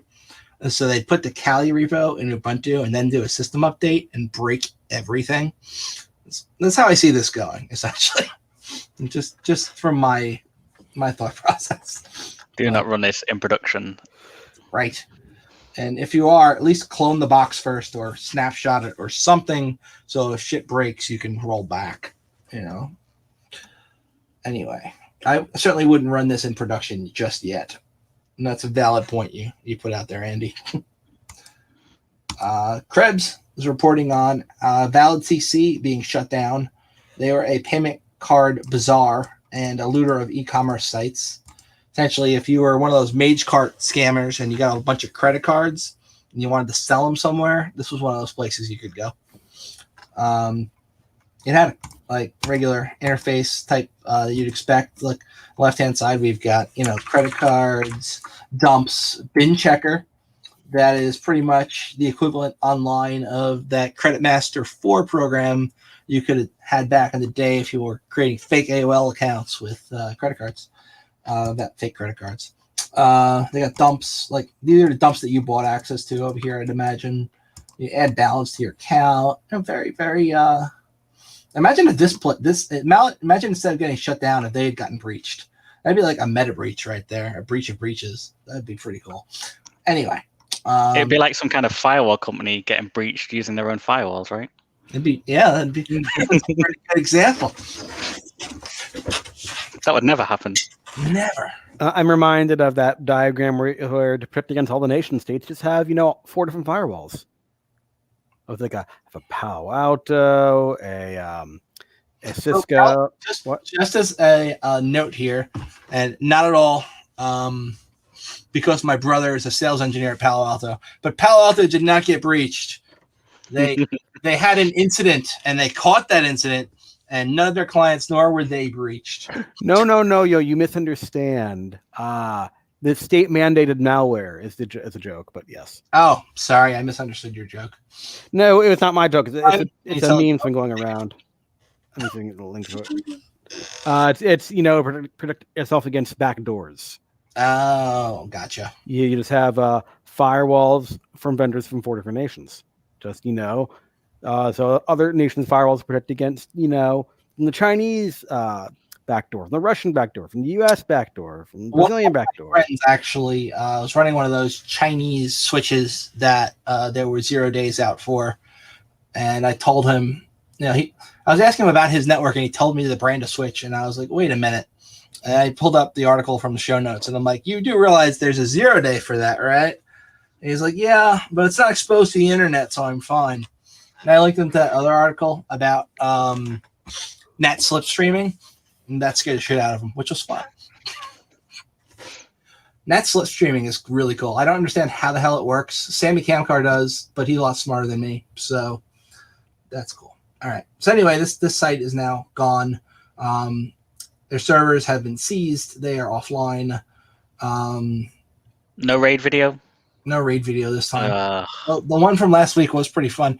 Apparently, during that video, if you understand Russian, which I don't, one of the guys says to the guy who's filming, he says, "How can I do one for you, one for me if you've got the camera rolling?" Brilliant. Yep. This is just general IT article here. Home working increases cybersecurity fears, which is a no shit Sherlock. It's, of course, written by David Silberberg, who is very, very talented for writing very untechnical articles geared towards fear-mongering dumb people. And, that's anyway. Skipping that. It's in the show notes if you're interested in it, though. We've got this new section I've created just for this week's show, which I call Stupidity in InfoSec, which is pretty much what it sounds like. So countless emails wrongly blocked as spam after Cisco's spam cop failed to renew the domain name that they use for checking spam. Yeah, that happened, and this is not the article because I got too many tabs open. I gotta close all these tabs. All right, let me bring this article back open.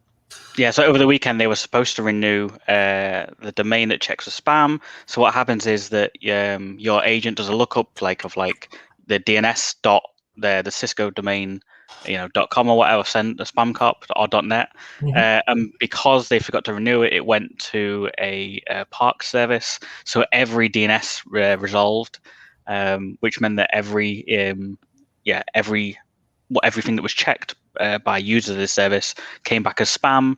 So everything was just spam, and yeah, admins just saw like a deluge of spam every time they a checked. logic error in the way the program works, essentially.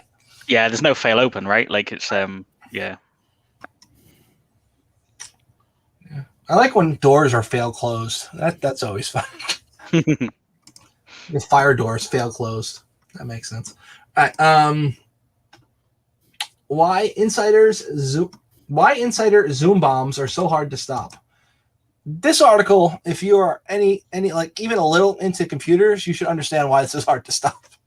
But we'll go through it just for the fun. So Zoom became a really big name when COVID came around, right? Everybody knows what Zoom is now. It's used by like everyone everywhere to do video calls. And Zoom bombing is a thing where like you set up a meeting and you post the link online, and then your meeting starts and thousands of people join and screw with you. The dude who hacked Twitter during his court trial, somebody shared the link to the courtroom, and a whole bunch of assholes popped in there and started playing Rickroll videos, and the judge had to shut the whole meeting down. A library was Zoom bombed, and somebody started playing child porn because they're real assholes. Ooh. And yeah, so this shit is not always good and not always lulz, but it's a big thing, and people really need to kind of worry about it if they're going to be doing a meeting, right? So 70% of calls that are Zoom bombed are found on 4chan. So it's like some asshole is working, they get a Zoom link, and they're like, you know what would be funny if I posted this on 4chan, and then my afternoon meeting will just have a whole bunch of random idiots joining it. And it happens because people are stupid. Really? Normally that stuff is on Discord these days. Well, at the time the article was being... Anyway. I mean, I believe you. It's just the kind of blatantly, stupid shit people have thought they had learned not to do it out in the open. But I guess they haven't all learned that. But even if they don't, right? Say they send the meeting link just to people who are in the meeting. And they're not a unique link for each person who's in the meeting. It's just the one link. All it takes is one of those assholes to share that with 4chan or Discord or whatever the hell social media / social site or chat service you want. You get a bunch of idiots who don't belong there joining. Now, if it were up to me, I would make it so you can have a unique link for each person who joins a Zoom call, and that person can get in with that link. And if they share that link, it won't work with somebody else. Like the first person who logs in and it works for, try it again, you're screwed. But then you're gonna have idiots who are switching like from phone to computer, and there are gonna be issues with that. And yeah, that's gonna be logistic. I did quite a bit of engineering just to get that done. Right. It's not like an easy fix, but people are idiots. And 50 Zoom bombs per month across all video conferencing services. Only 50? 50. That's what they're talking about here. 50. 4 months that followed, they observed around 50 Zoom bombs per month across all. This is just in a study, though, about like observing 4chan. That's a statistical outlier. Like you have the entire world using Zoom, and 50, the population of a classroom and a half. So what they did was they tallied 434 4chan threads and 12,000 tweets. And they manually analyzed and noted the results to identify more than 200 instances of users sharing video conferencing links to others in the swarm with the intent of disrupting the call. Zoom bombing only began around March, but they found most of their attention on the 4 months that followed when they observed about 50 Zoom bombs per month across video teleconferencing services. I guess we're just using the term Zoom bomb, even if it's not on the platform Zoom at this point. Yeah, and also a little bit curious, did they manually verify there were Zoom bombs? Like, I know those kind of studies seem to be often like keyword matching. Like you assume the only reason a Zoom link would be shared here is to bomb it. Right. I would hope, considering it said like 50 or so, they manually verify. School live class. I believe you blank. Reads another. Anyone want to join our online lesson? Our teacher is black. It's going to be 20 minutes. Reads Got it. Yeah. Yep. So they manually Wow. verified, at least the text. So, I mean, it's funny that you mentioned that the stupidity of some people doing this, and I don't want to make it as political, but our prime minister shared a screenshot of his like Zoom chat. So because like all of the COVID thing going on, they couldn't go into the yeah, you can see where this is going, right? So he shared the screenshot and it had like the URL and the like link with the password in it, and he's just like, yeah, you can't, yeah, just Okay, that wasn't as bad as I was expecting, because it's kind of a meme where someone shares a screenshot of their web browser and look at the other tabs. That's exactly what this article is. So the European Commission redacts AstraZeneca vaccine contract, but forgets to wipe the bookmarks tab.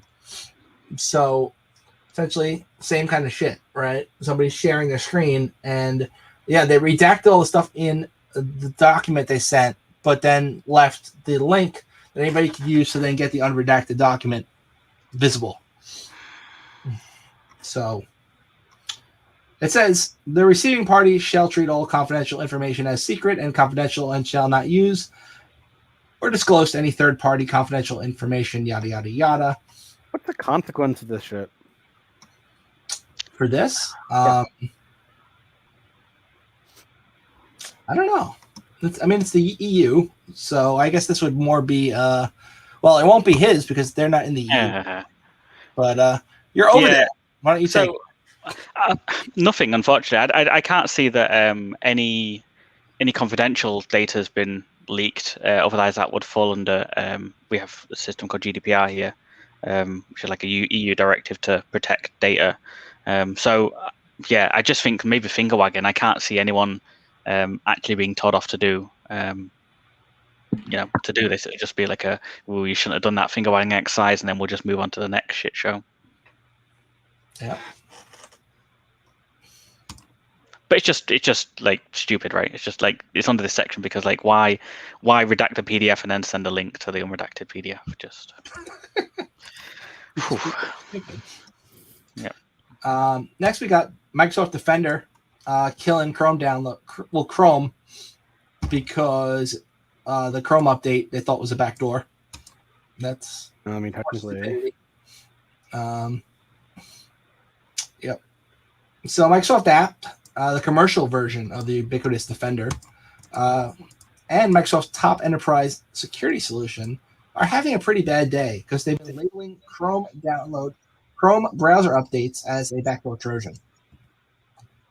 The detections can be seen in this screenshot right here that we can make it a little bigger. But it's like got the SHA-1, SHA-256, and the MD5. It is calling it backdoor php/fun-valget.a. Because an active fun-valget backdoor was blocked. Thank you, Defender. So sysadmin's not happy about this, making more work for them.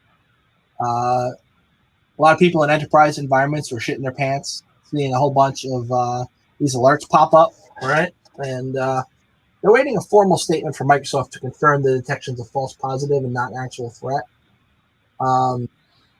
That reminds me, I've sent, I think it's 8 or 9 copies of Kali Linux to Microsoft by now. Their Defender keeps flagging it and asks me to upload it. But you know how their 1 second here. Brain processing. All right, you know how they will allow you to pick your own WSL distro now? So you can pick like Kali and it'll install Kali instead of Ubuntu or whatever. And then you're just sitting around on your computer and all of a sudden Windows Defender starts going freaking insane because it started somehow getting access to those files that you're only supposed to be able to see in WSL, and it somehow mapped them. And now it's seeing everything in Kali and throwing like 4,000 flags up, screaming at you. Your system is destroyed and like. Oh, yeah, but it's only flagging the ISO, not the virtual machine for some reason. Oh, the ISO is going to get flagged because it pops that open. But I'm not talking to real VM. I'm just talking to WSL shit. I know. Like it pops that open somehow.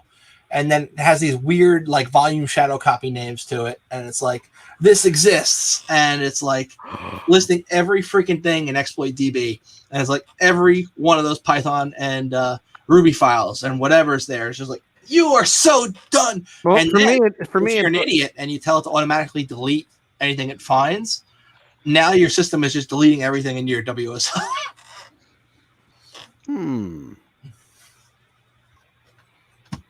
Just from experience.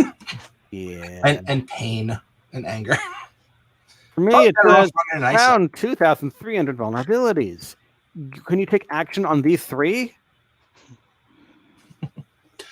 Oh, you can also whitelist folders and directories, but then those same folders and directories have the volume shadow copies of them that then get flagged. I was kind of confused why a Defender is only flagging the ISO, not the VM. Presumably, I mean, if the concern is there's malware in the system, wouldn't the VM just be another technical like data store for them to retrieve malware from if it's not encrypted? Well, but what's the difference here? I think the difference is a VMDK file is a little bit harder for Windows to open up than an ISO file. I have faith that Microsoft has talented enough programmers to open up an unencrypted VMDK.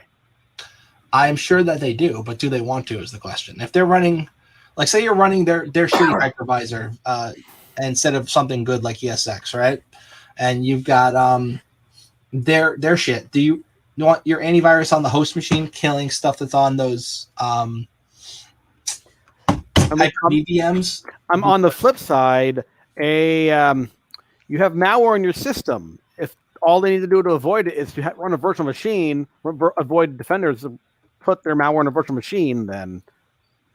Well, some of the virtual machines will use the built-in tools and actually run their stuff in the VM, and then will map the hard drives on the local machine, and then go and like just SMB encrypt everything using that built-in functionality where you can share your hard drive.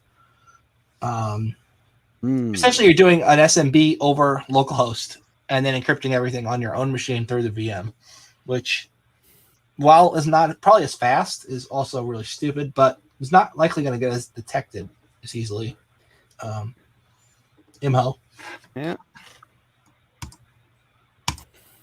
Like, today in horribly inefficient malware, we've got an entire virtual machine dedicated towards encrypting your system. I mean, if it gets the job done with something detected, then, I mean, inefficient or not, it gets the job done. Yeah.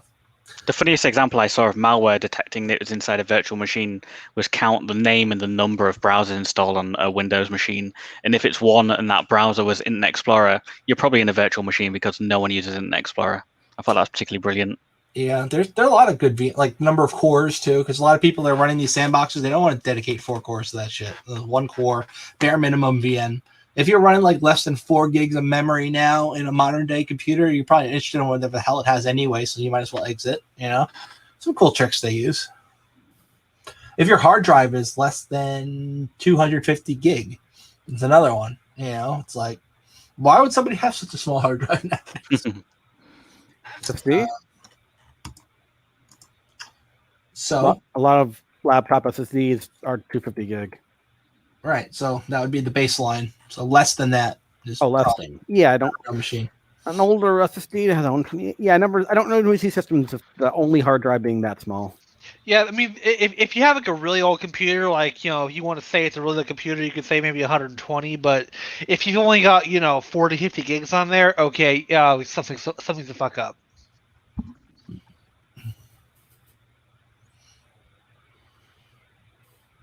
Right. So Generation wants to know, is it possible to track a YouTube account IP? No. Not easily. Not just from the YouTube account. I'd have to, if you told them to click on a link or something? Yeah, if you get them to click a link and you set up a web server, there you go. They click that link, you know who the hell they are. But it's not easily going to be able to tell somebody's IP just from their Google account. There was a tool I demoed a few months back that was like some get some info on a Google account. Was able to tell like where Adrian was located, places he'd gone, but if you did some intensive Googling, you probably could have figured that out on your own. But there is tools that are out there that can give you some info, but you ain't gonna be able to get somebody's IP easily just from their account.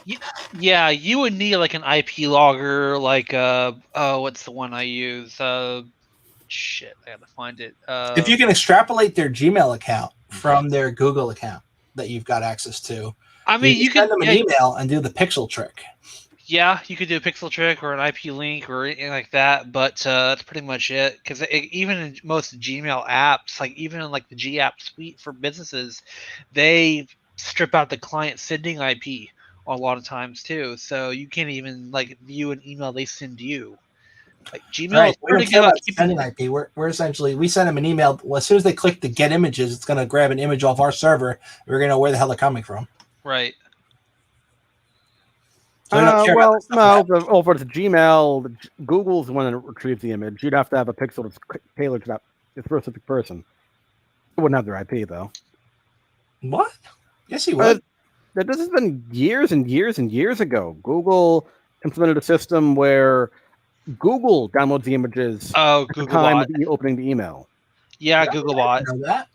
They've done it sometimes, yeah, because that way they do it through filtering to make sure that it's not malware or some shit like that. It's also a privacy change where so just it raises the price of being able to. I just had an evil idea. Wait, if Google's going to download any images that are in my email that I sent to a Gmail user, what if I create a freaking 1 pixel by 1 pixel image that's like 90 terabytes big?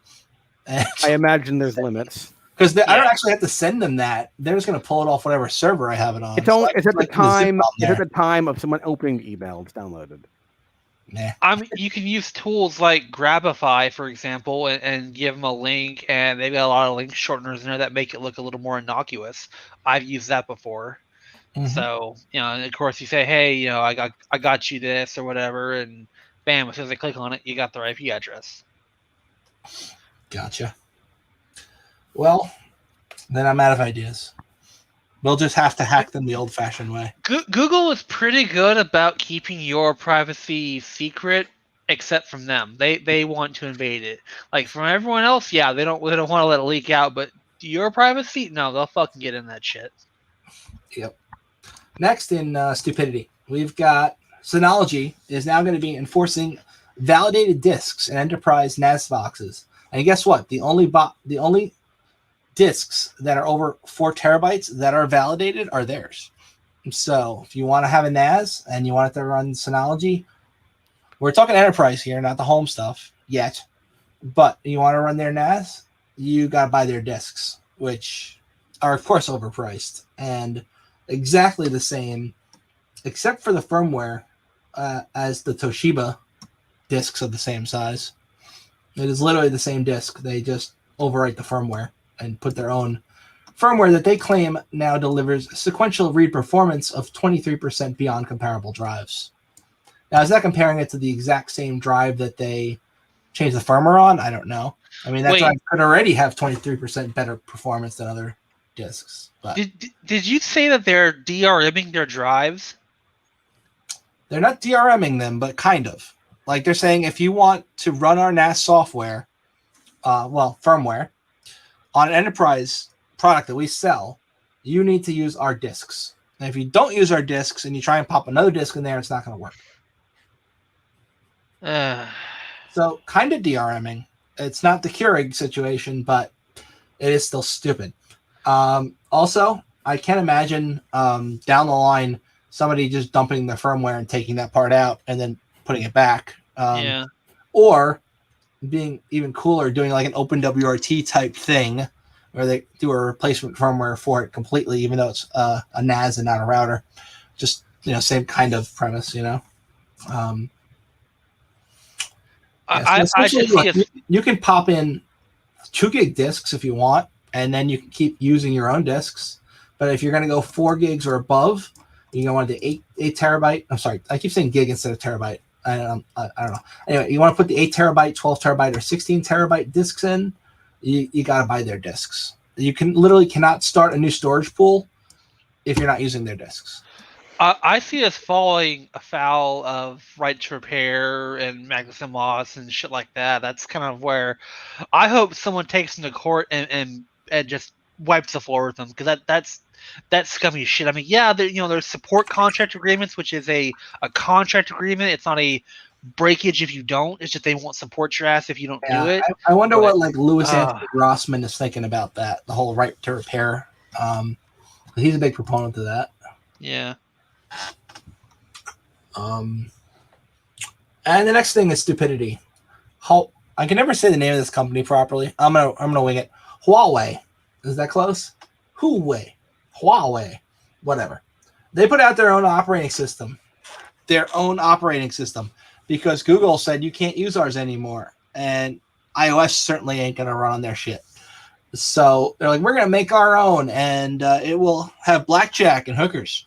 But does it? No, because all they did was try and disguise Android. Yeah. Yep. They literally just were like, hey, this is not Android. Don't go into developer settings and look at all the .com.android app stuff. This is our stuff. Wait, the Chinese have disguised something as something they didn't make? Oh, that's a shock. Not only that, but they put up an intensely hard way for developers to gain access to this who want to write apps for it. So if you are a developer and you want to gain access to this operating system to futz around with, you need to fill out some forms, wait a few days. They verify that you've got a good social credit score, and then if you get access to it, there's a local version, but the developer stuff that they're pushing, they're actually finding out they're just remoting into actual smartphones that are somewhere else. Like they have remote software on them. And if you go to screw with the USB stuff, you get disconnected because you're on a remote connection. So you turn on debugging and guess what? You lose your connection because you're literally remoted into somebody else's phone. Well, not somebody else's, but like a phone they set up that is for developers to remote into to test out apps. Under the hood, it's just Android. I mean, look, you got to go through all this shit. You got to scan your passport. They're going to check your social media. You got to provide them with all your social media. They do a 2-day background check. And then you also got to pay them. Yeah. So it's Android 10. Literally, it's Android 10. Look, that's the same thing. It's the same freaking thing. It's Android. It's not. Anyway. So, like, if you do modding, or like you like screwing with ROMs and like fooling around with your phone operating system, like using Cyanogen mod or whatever the hell it's called now. Lineage. Yeah. What? It's Lineage OS now, but yeah. Lineage now, yeah. Like, you know what this is like. Like, you go to install an OS, and off the bat, if you forgot to grab the stuff like the App Store and all that, you could get Android that doesn't have any App Store in it. You literally got Android that's running nothing. So that's what they did, essentially. They took a base image, and they put their own App Store in it, and they're like, look, this is not Google. This is us. It's still APK files, and it's still the same exact shit. The emulator you need to run locally to do this is literally an Android emulator that they've reskinned. It is a shit show. And I think they're just kind of hoping nobody cares, because at this point it's pretty obvious they're just ripping off Android completely. But their dev documents are an exercise in psychological warfare. Yeah, there's no. Is it open source? They call it Open Harmony. There's no source code available for developers to look at. Well, it's on Android GitHub page, right? No, okay. I get my coat. I'll see you out. Their emulator, right? Open Harmony 1.0 and Harmony OS 2.0 are not the same emulator. They're completely different things.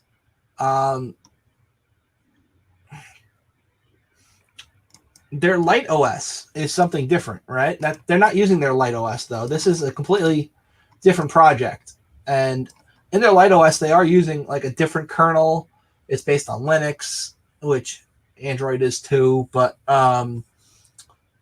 this is not that. Like, they have all these documents about what it is, and they're literally, the documents are about Light OS, but the thing that they're giving to not giving the manufacturers, they aren't a manufacturer, but the thing they're putting on their phones is just Android. They're saying, this is what it is, but it's really this, and this is just Android. So, well, the funny part, towards the bottom of the article, it says Huawei is willing to license Harmony OS to other smartphone manufacturers and become a real OS vendor. But it's not clear why anyone will choose to go with Harmony OS since it's just an Android clone, but slower. That's a good quote. I like that. Matthew Green tweeted something worrying. I like the Reddit article deal here. I made this. You made this. I made this. It's great. Yeah. Random. Remember years ago, the whole it was one of the NSA leaks with the mention of backdoor cryptography. The Cisco stuff. Hold on, here we go. The person involved in the dual elliptical curve compromise. Apparently, and the people behind that, actually the architect behind that from the National Security Agency is now the director of applied cryptography for AWS at Amazon. Really? Yeah, so a person that was behind backdoor and cryptography at the NSA is now the head of cryptography implementation for AWS at Amazon. I wonder where they hire somebody with those credentials. Yeah. What's the person's name? Sorry, just I'm gonna. The person's name is Margaret Salter. Thank you. That's interesting. Yeah, look up Matthew Green's recent tweets as it was in the past half an hour. Cool. And last but not least, this is not an InfoSec article. It's just stupid. So, prosecutors don't know where Kyle Rittenhouse is. They're looking for an arrest warrant. Why did they let him out in the first place? Yes, I know. And don't yell at me. I know what your arguments are. But if somebody's a murder suspect and you really think that they did do some murders, regardless of the political, what he did, why would you let him out in the first place? I know he made the $2 million cash bail. If right? he was self-defense, why not let him out? Because he's a high flight risk. Is he? Well, he freaking disappeared. For how long has he been gone? How long have you been gone? Did you read this article yet? I did not. No, I have not. No, neither did I. So, according to the article that neither of us read, prosecutors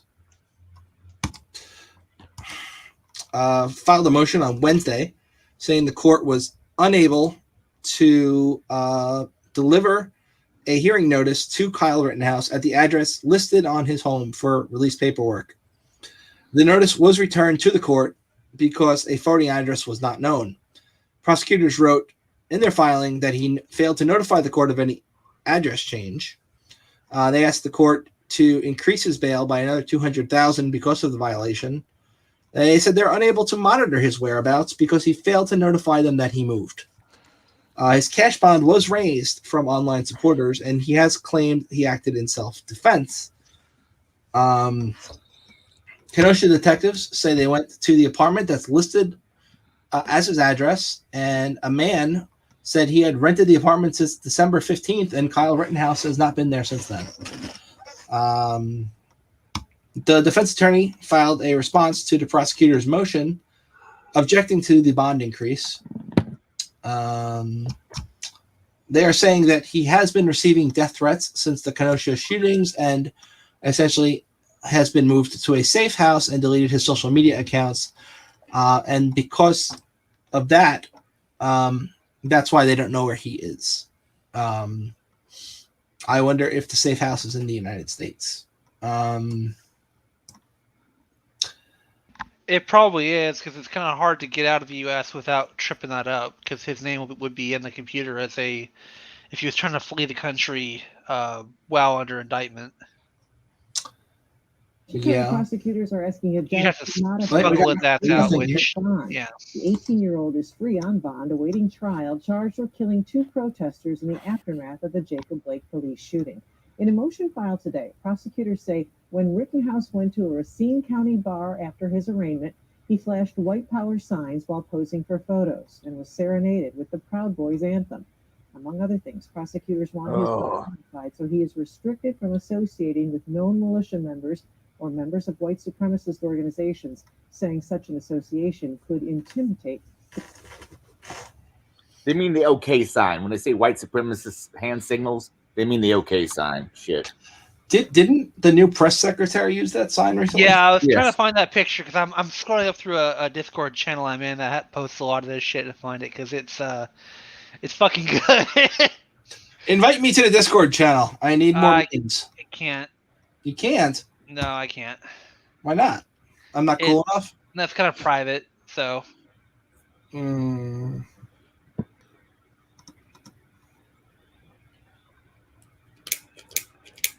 not sure I like you anymore. Boom. Now you're muted. Unmuted. All right. Rittenhouse does face life in prison if convicted. Did he act in self-defense? Did he not act in self-defense? That's not an issue for us. We're an InfoSec thing. What I want to know is the guy who was like a felon, who had a gun, who had most of his biceps shot off. Whatever happened to him? He probably is not getting prosecuted because they wouldn't do that because they're inconsistent. Yep, and that concludes our show notes. Anybody have anything else they'd like to talk about today? We'll talk about why Doctor Who is superior to all American television. Until they retcon Doctor Who to no longer be a Time Lord, yeah. Well, that is objectively false. Did they retcon Doctor Who to no longer be a Time Lord, or was she never a Time Lord? Well, sorry. Was it canon all along? You just didn't know about it. No, Doctor Who, the Doctor is just the omni minority. No, you mean the timeless child is the phrase you're looking for. Oh, God, it's so bad. The writer for that season wanted to slash and burn chances of it going back. Well, I got a theory that the Master is one of the Doctor's previous incarnations.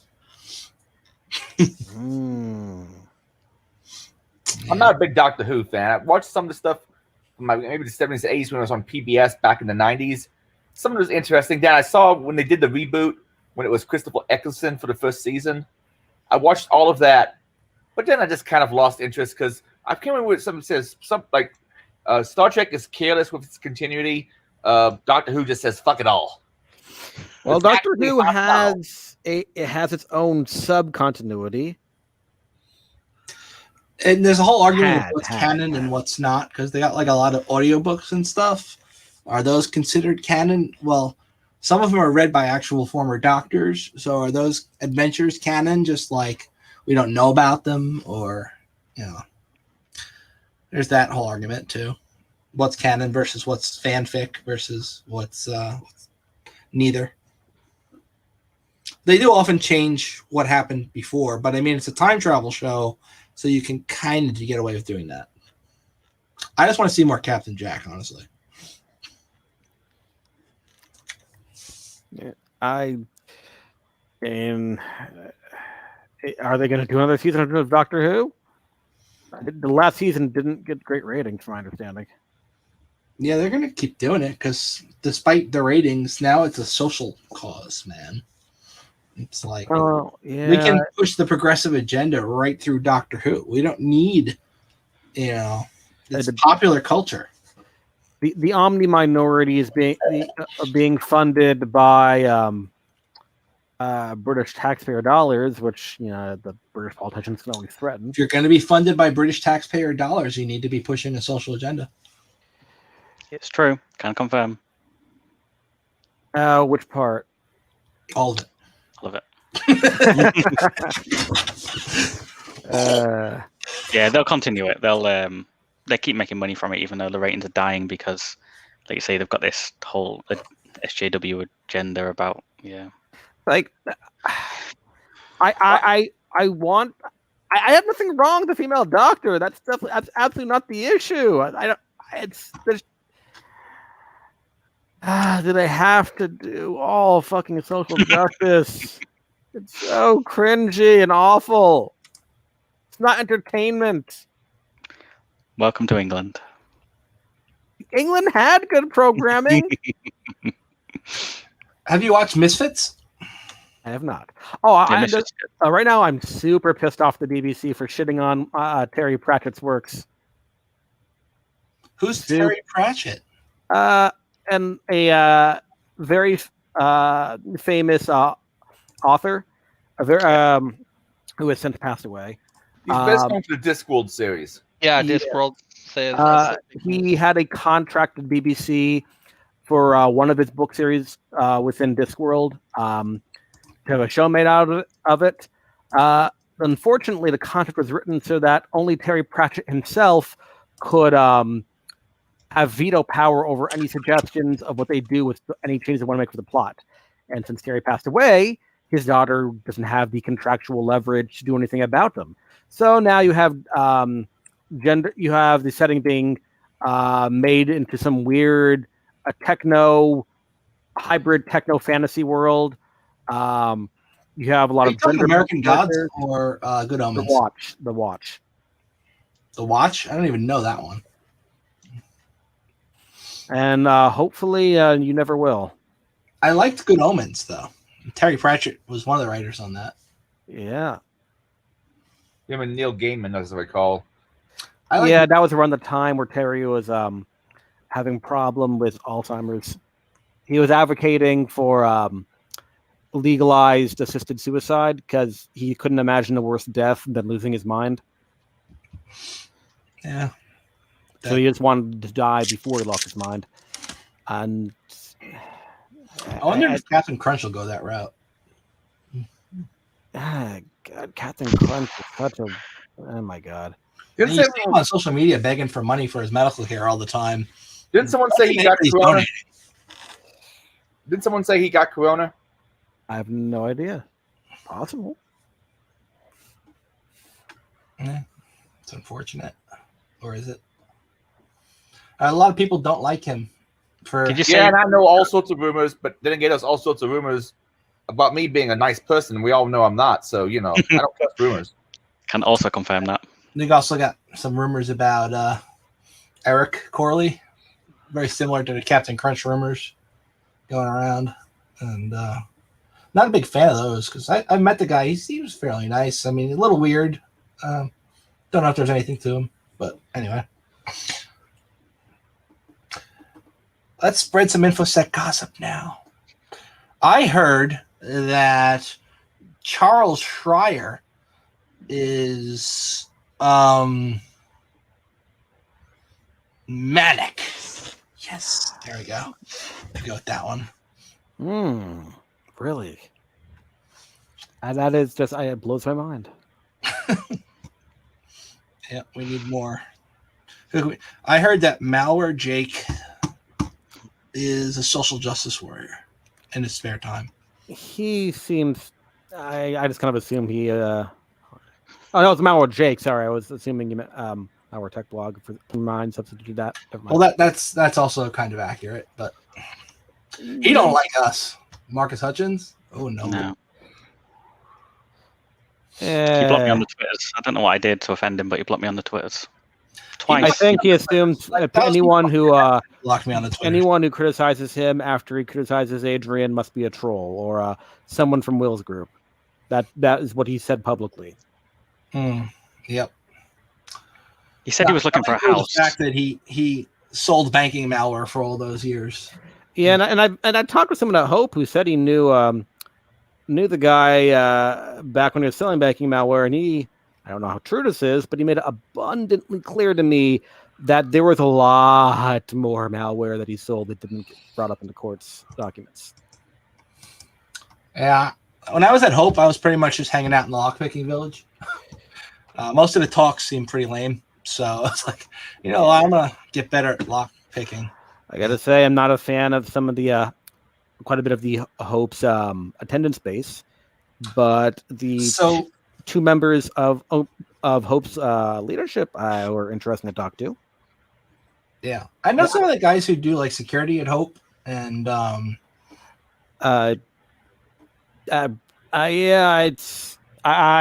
complaint regarding what happened last Hope finally got forwarded to head of security at Hope. What the response I got was, "Why you take so long to tell us?" And I told him I sent an email. I got no response. Wait, what happened? One of the speakers at the a talk where they were going over the alt-right. I was asking questions, and she interrupted me during my questions and loudly said, "Can we get someone who's not a white man to ask a question here?" I got, after I started, mulling it over in my head, I got a little bit angry there. So in the hall, as she was going to the room for overflow questions, I loudly said she's very rude, and then I walked over by the windows near the elevators to cool off. One of the volunteers at Hope started whistling to me, and then was pointing to an open elevator. I looked at her confused, and I just kind of looked away. She then came to me and said, come here, boy, go. And then she said, if you don't go in the elevator right now, you're going to get hurt. And I asked, by who? She said, the people behind her. Who, and, I got kind of rattled me, so I went in the elevator, as did the people behind her. Granted, the people behind her didn't seem to even, I don't think they even knew what the hell was going on. They didn't even look at me. But the whole offline, you gotta tell me who the hell this is, because it sounds like a bunch of people I can kind of think of. During the whole thing, don't tell me on stream. During the whole thing,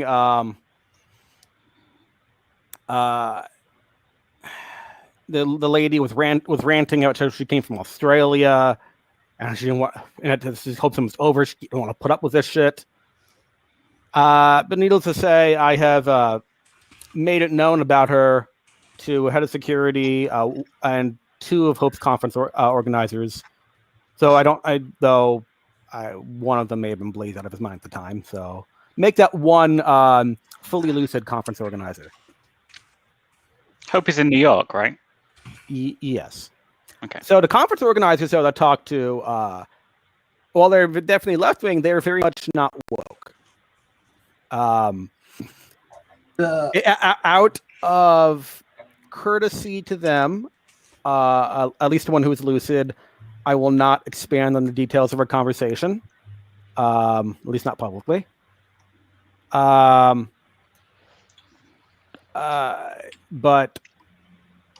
needless to say, from the responses I got, this volunteer was a known quantity who, was always me like talked to me like a dog, and then threatened me to get in the elevator. Interesting. I'm sorry you had to go through that. Yeah, I might have gone to security right afterwards if it wasn't the last talk of the day, and I've been already planning on going straight to the bus stop after, the talk ended. That just accelerated my plans by about half an hour. Yeah. I mean, Hope is a lot different than pretty much every other InfoSec con in many ways. Oh yeah, it's like I live in Maryland. There are a number of people here in Maryland who, let's just say they are members of the intelligence community. because there's a lot of intelligence media stuff around here. There's Fort Meade's in Maryland, and they have lives outside of work. At least one person I've talked to seems to not be thrilled with the prospect of going to Hope. Under his rationale is they're going to hate us no matter what we say or do, so why bother? And I'll be honest, at least with regards to Hope specifically, he's mostly not wrong. At least at DEF CON, it's like kind of jokey, spot the Fed. At Hope, spot the Fed apparently ends. He's a Fed! Kill him! From what now ex-Fed told me, while he was a Fed, they ended spot the Fed after an incident around DEF CON 21, 22, I believe. An incident where a uniformed officer went on the DEF CON premises and was looking for someone unrelated to the conference itself. One of the attendees placed his hand on the cop's shoulder, said he spotted the Fed. The cop then proceeded to arrest the guy, put his hands behind his back and arrest him. And the surrounding attendees got very excited. But after that, Spot the Fed was kind of stopped. It also, at that point, much of DEF CON, people who run DEF CON are Fed, so it just seemed to be a legacy holdover. Yeah. The person who told me this was one of the people running the Wireless Village at the time, an FBI computer scientist, who is no longer working for the FBI now, but yeah. Wasn't there a whole big to do with the what's that called? Essentially the wireless honeypot they run there, where they give out like the names of connected Wall sheep. Wall sheep. Oh, yeah. There was like a whole big thing with the wall sheep this year, wasn't there? Or last year? Last year. Didn't they change that to the packet hunting village? Yeah. Did they? Yeah, ever since encryption started becoming more normal, you're not getting as many sheep who are signing into things over unencrypted protocols. So, what's to put up on the wall sheep if the traffic is encrypted over the air? I thought there was something with the wall sheep data set where people were not happy to be included in it. And I have no doubt. No one wanted to be included in having their name and the first three characters of their password and their email address put up on the board on a projector. No one was happy with that, and a service they were logging into. Yep. Regardless, do they share that data on their media server, or is it just a? Because I've been to DEF CON and I've seen those screens, but I wonder if they share that data afterwards, and that's why they're more. That I do not know. That might be a thing I need to look into when it's not 2:15 in the morning. I remember hearing something about it. I don't remember exactly what the hell it was, but it was like I was listening to people in passing talking about it. Yeah. So, Hope, right? Despite what happened last time for me, I still intend on going again. So I am still trying to think of what best to do. I don't anticipate anyone trying to go after me. I still want to do something, have some kind of precautions, just in case one of that crowd tries to start trouble with me. Makes sense. You should hire a bodyguard to come with you. I just imagine not being alone would help. I don't think a bodyguard specifically would be needed. Yeah, I am sad it's no longer going to be at the Hotel Pennsylvania. I'm glad at least got to go to Hope once in there, because it was. Yeah, I've been to the Hotel Pennsylvania. Well, that's the only place it's ever been when I've been there. But I know they're doing it on a college campus going forward. Yeah. It's. It was interesting. There was urban exploration in the actual hotel, and go on a higher floor. You just walk around the back and go to the back entrance of Hope without paying anything. I remember. So I was told. Yeah.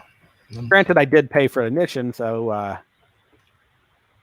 Yeah. And anyways. Well, I paid for admission to DEF CON, but that didn't stop me from wearing a red shirt and walking to the front of the line, not standing on line for 4 hours.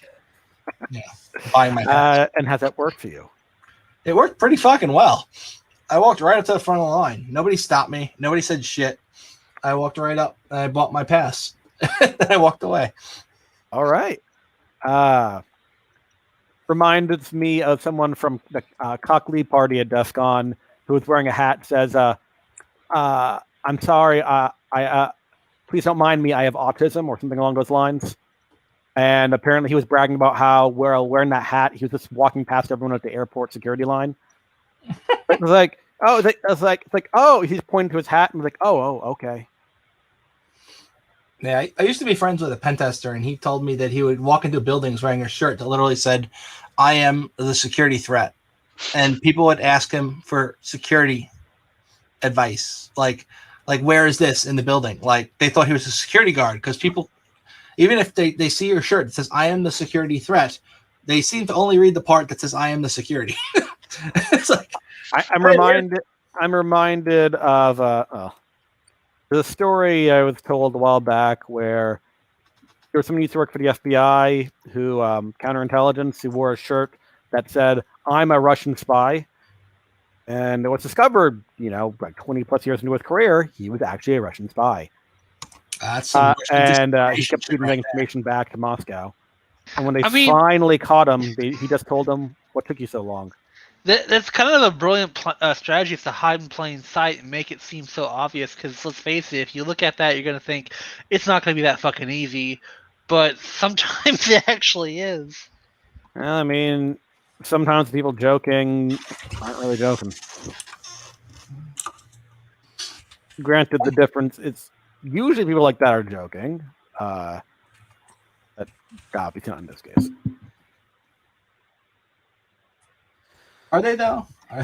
Well, I'm not. Well, this is a very specific case, so I'm more along the lines meant people. Well, it used to be being ironic used to be more trendy until moralizers cracked down on that. It's a societal pastime. That makes more sense.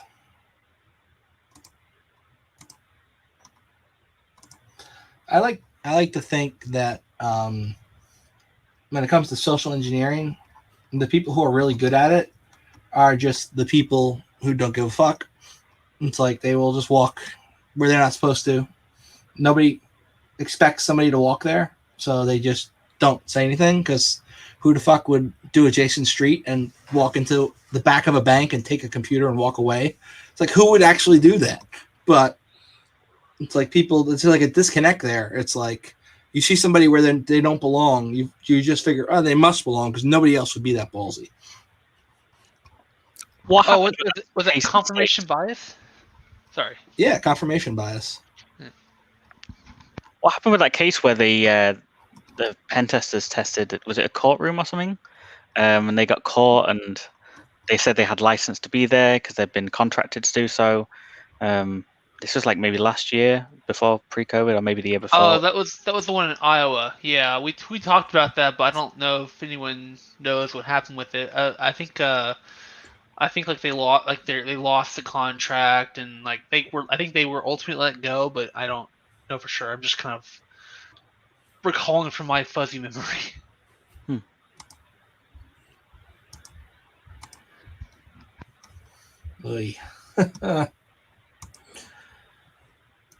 And so I remember that year I went to DEF CON when I was nuts, Adrian. I made you that. I don't know if we met. We only met in passing that year. Anyway, I found a picture from it. Let's see if the craziness of me that year. This is what I was dressed like. Let's see, is the share screen still there? Do that. Share. Bonk. Yeah. The blue vest, the red shirt, the fake police badge, and the badge that says shitlord on it. Fun times, man. Yeah, some people don't understand and appreciate what a shitlord truly is. Well, shitlords. They're oh wait, here's a better one.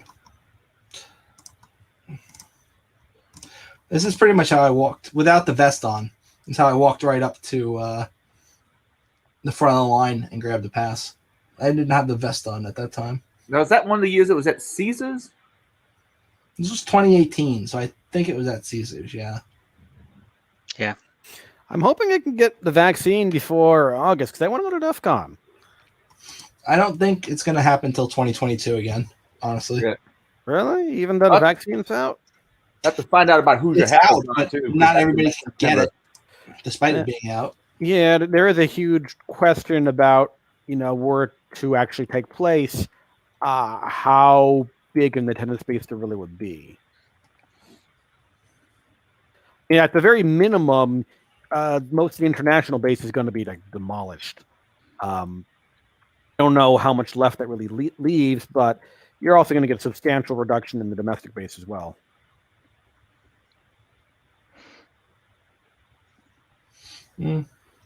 Indeed. So what else we got? Cons, man. I heard they're going to have this really cool con that's going to be like JerbyCon, but right across the river, man. Don't know quite like that, but it's going to be a much smaller affair. Hopefully everything comes through with it. I'm always scheduled to do video for them. Yeah. They're going to let you do video? I heard nobody wants you to do video anymore. No. You've been cancelled, Adrian. There's a very loud, I'm hoping, minority of people on Twitter, yes. Oh, they definitely are the minority. The activists always are. Can we cancel those people? I didn't catch what Liz said last. You sound like I mean, of course they're a minority. They always are. They're a vocal minority. But most people assume it's the majority. It's generally because they can usually bring media outlets to pressure shit, and worse come to worse. The squeakier the wheel, the more likely it gets the oil. But also, Twitter is not real life, and people need to remember that. Wait a minute. You're saying what happens on Twitter is not real life? I mean, I'll almost say it's the opposite of real life. I mean, it's I don't think you should worry too much about not being asked to record cons right now, Adrian, considering there's no real cons to record. That's true. There's that, and there's also the whole, if you look at who's recorded the most shit over like the entirety of InfoSec cons, I think the archive of stuff that's been recorded by Adrian far surpasses pretty much anybody else. I know, he didn't personally record everything. He has people who help him with that. But the sheer amounts of content that's available that's been archived because of him, stuff that would not be around anymore if it weren't for him, I think is fucking amazing. And people really they take it for advantage, the stuff that he's done, and then they try and put words in his mouth and paint him like a villain when strawmanning for you. He's a really good guy, He's a bit of a pain in the ass, but he's a really good guy. Thank you. Yeah, so, Adrian, I love you in a mostly heterosexual way. Mostly.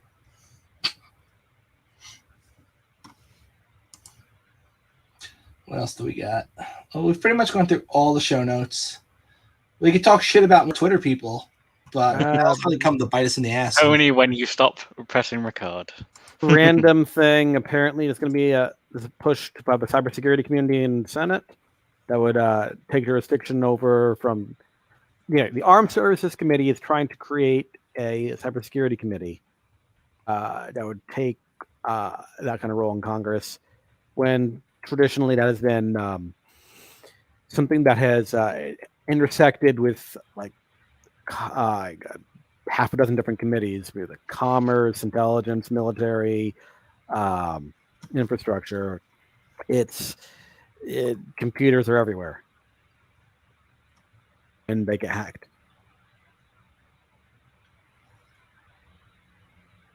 I'll tell you what, from an outsider's point of view, regardless of what you think about the political situation, it's going to be a boring 4 years compared to the previous 4 years, right? Only because it's 2 years. 2 years. Well, 2 years, yeah, I guess, and then Kamala. There's going to be a lot of dumb shit done. There's going to be a lot of things that could be controversial if the media decides to make it that way. But I don't think they're going to report on shit that's disturbing. I've heard of an extraordinarily stupid thing the Democrats are trying to do. They want to brand the GOP as a party of QAnon. What? Which it's a smear. It's just talked about they want to do a smear campaign like that. That's like branding the Democratic Party as Antifa. It's like they have. I mean, GOP has repeatedly, but it's just like with trying to brand the GOP as a party of the alt-right. It's just going to force the GOP to defend the demographic and accept them into the ranks. I mean, you have a lot of how should we put it? New members of the Republican Party that within the past 4 years, I think about like a third of the House. I mean, a third of the Republican Party in the House is completely new, and a lot of them are have unorthodox, from a Republican standpoint, political viewpoints. And that crazy lady who was actually quoting QAnon stuff, who was like a freaking sitting Congress. Yeah, that lady, the Jewish space laser lady, Marjorie Taylor. Why don't you ever let me use your lasers? Because the keys to that are only kept within the secret council. I can pick a lot. Does he have access to the secret Jewish space laser?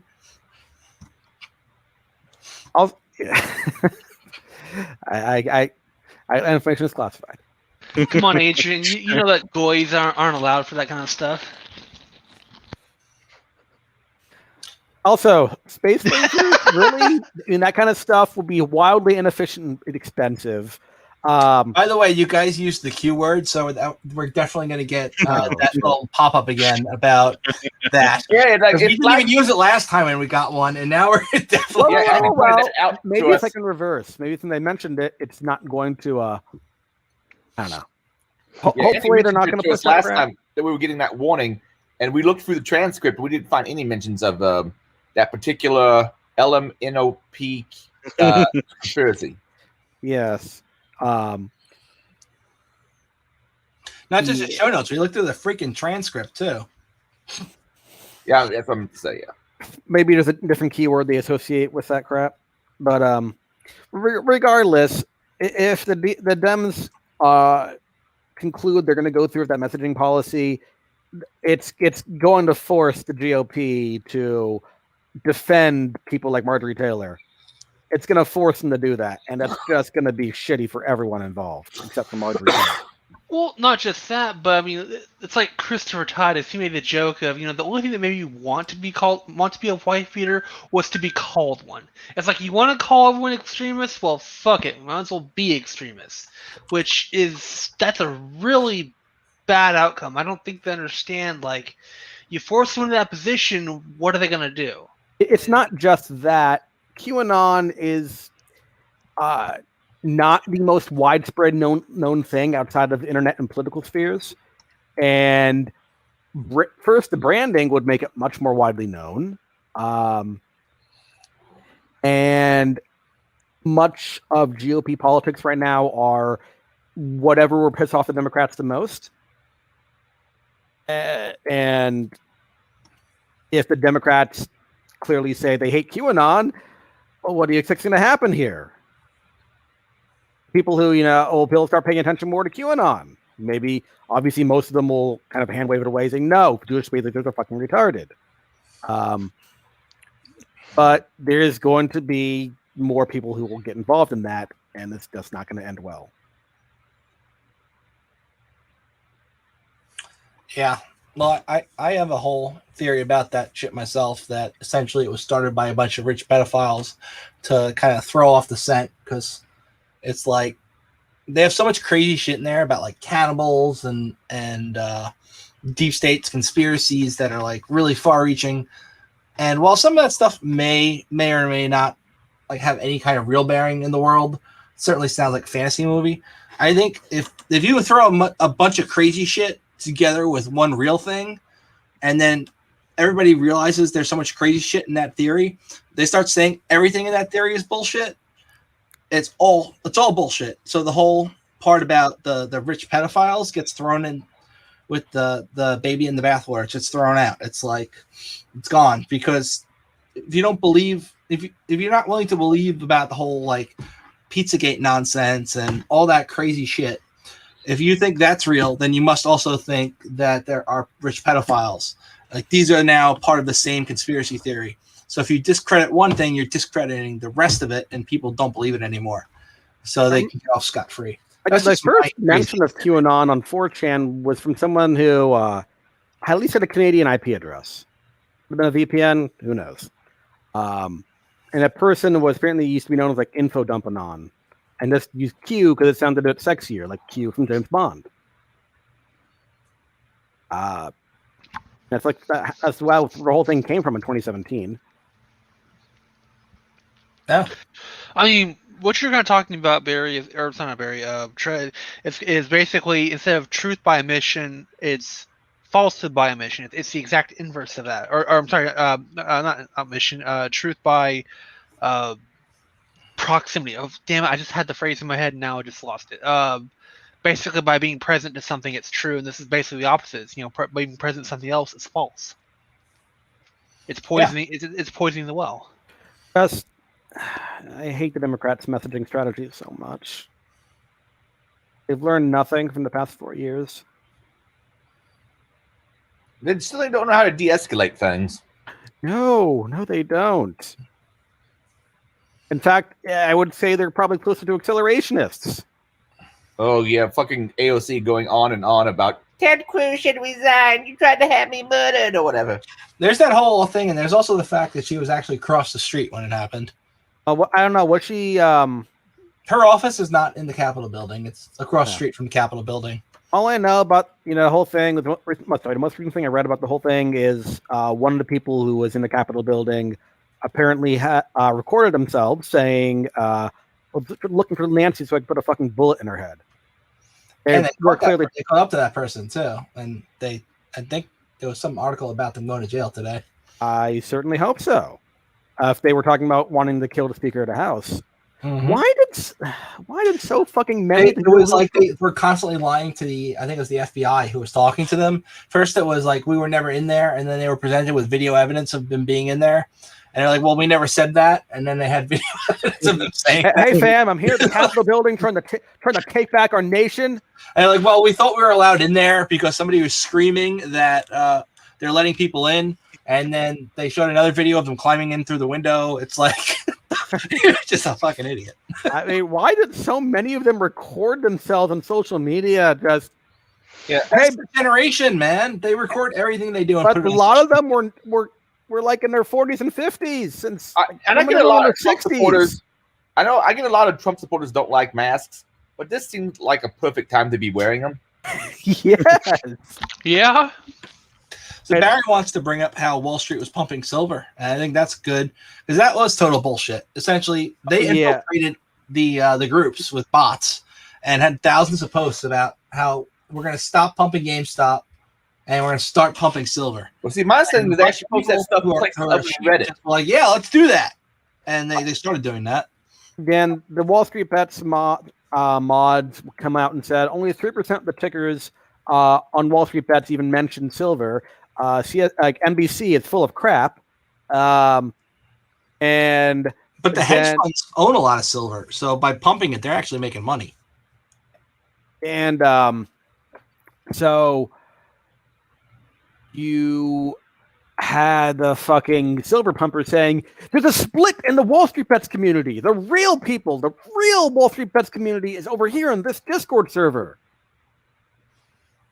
Didn't they nuke their Discord server? Well, they're talking about a different Discord server. And as for the original Wall Street Bets Discord server, they Discord unbanned it about a day afterwards and then said they will help Wall Street Bet mods with moderation.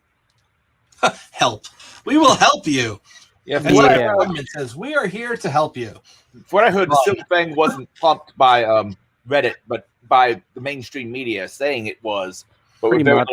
I don't know the small videos on it. Just like how a lot of these pumpers work. They may just make a small post or have some bots push their crap, maybe even one person involved, and then you'll have the media outlet or this e-celeb pushing it, saying, amplifying this post massively. Sometimes it might be their own fucking post. It's like, it's the same thing goes with harassment. Oh, there's so much harassment here. and you do a search, and maybe like 2 people, and they have like 5 followers. Robinhood's got to be dead now, right? Like as a platform, surely. After they tweeted 5 years ago saying let the people trade, and then they did. The Robinhood thing's a bit of an interesting thing from why they kind of freaked out and did what they did. From my understanding, due to regulation imposed on them from the Dodd-Frank Act, in the wake of the 2008 financial crisis, brokers have to put aside a certain amount of money for 3%. I thought it varied depending on how risky the investment is.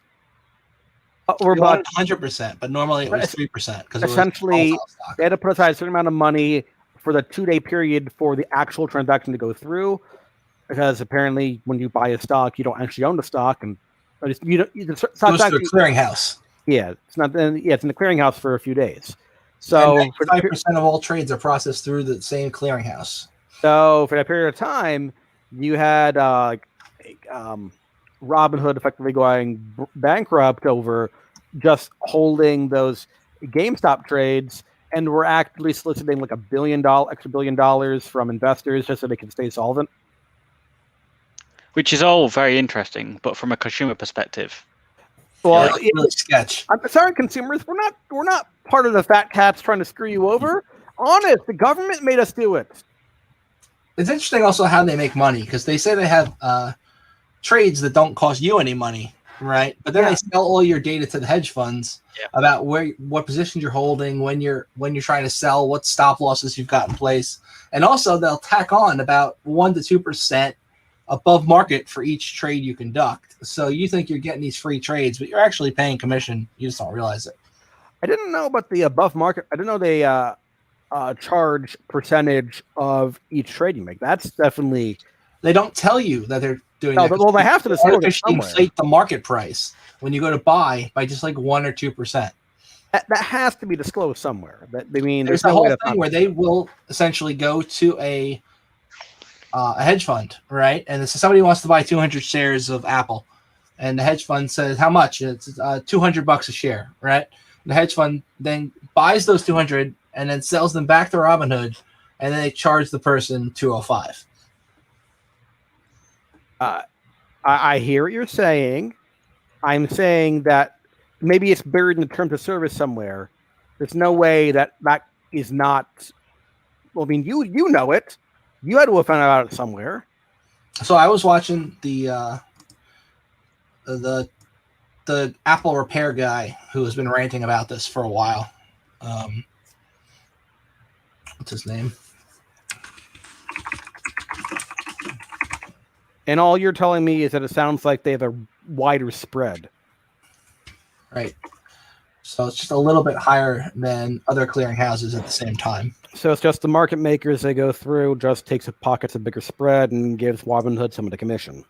Correct. I'm kind of curious. I mean, I would imagine that would probably take that would represent the lion's share of their income.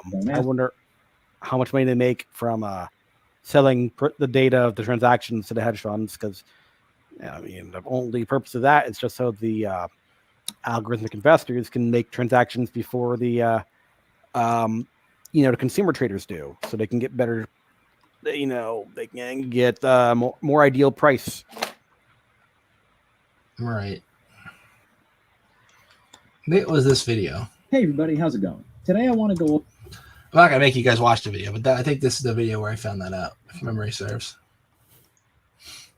There was an interesting trick by a broker in the UK, maybe, I don't know, 15, 20 years ago, and they bought a building next to the FTSE, so I guess like the equivalent of the NASDAQ or New York Stock Exchange, and they because they had the building next door and they had super fast internet, they could make the trades quicker than anyone else. So they were able to like buy and sell milliseconds, but those milliseconds counted compared to all of the other traders. How long ago was this?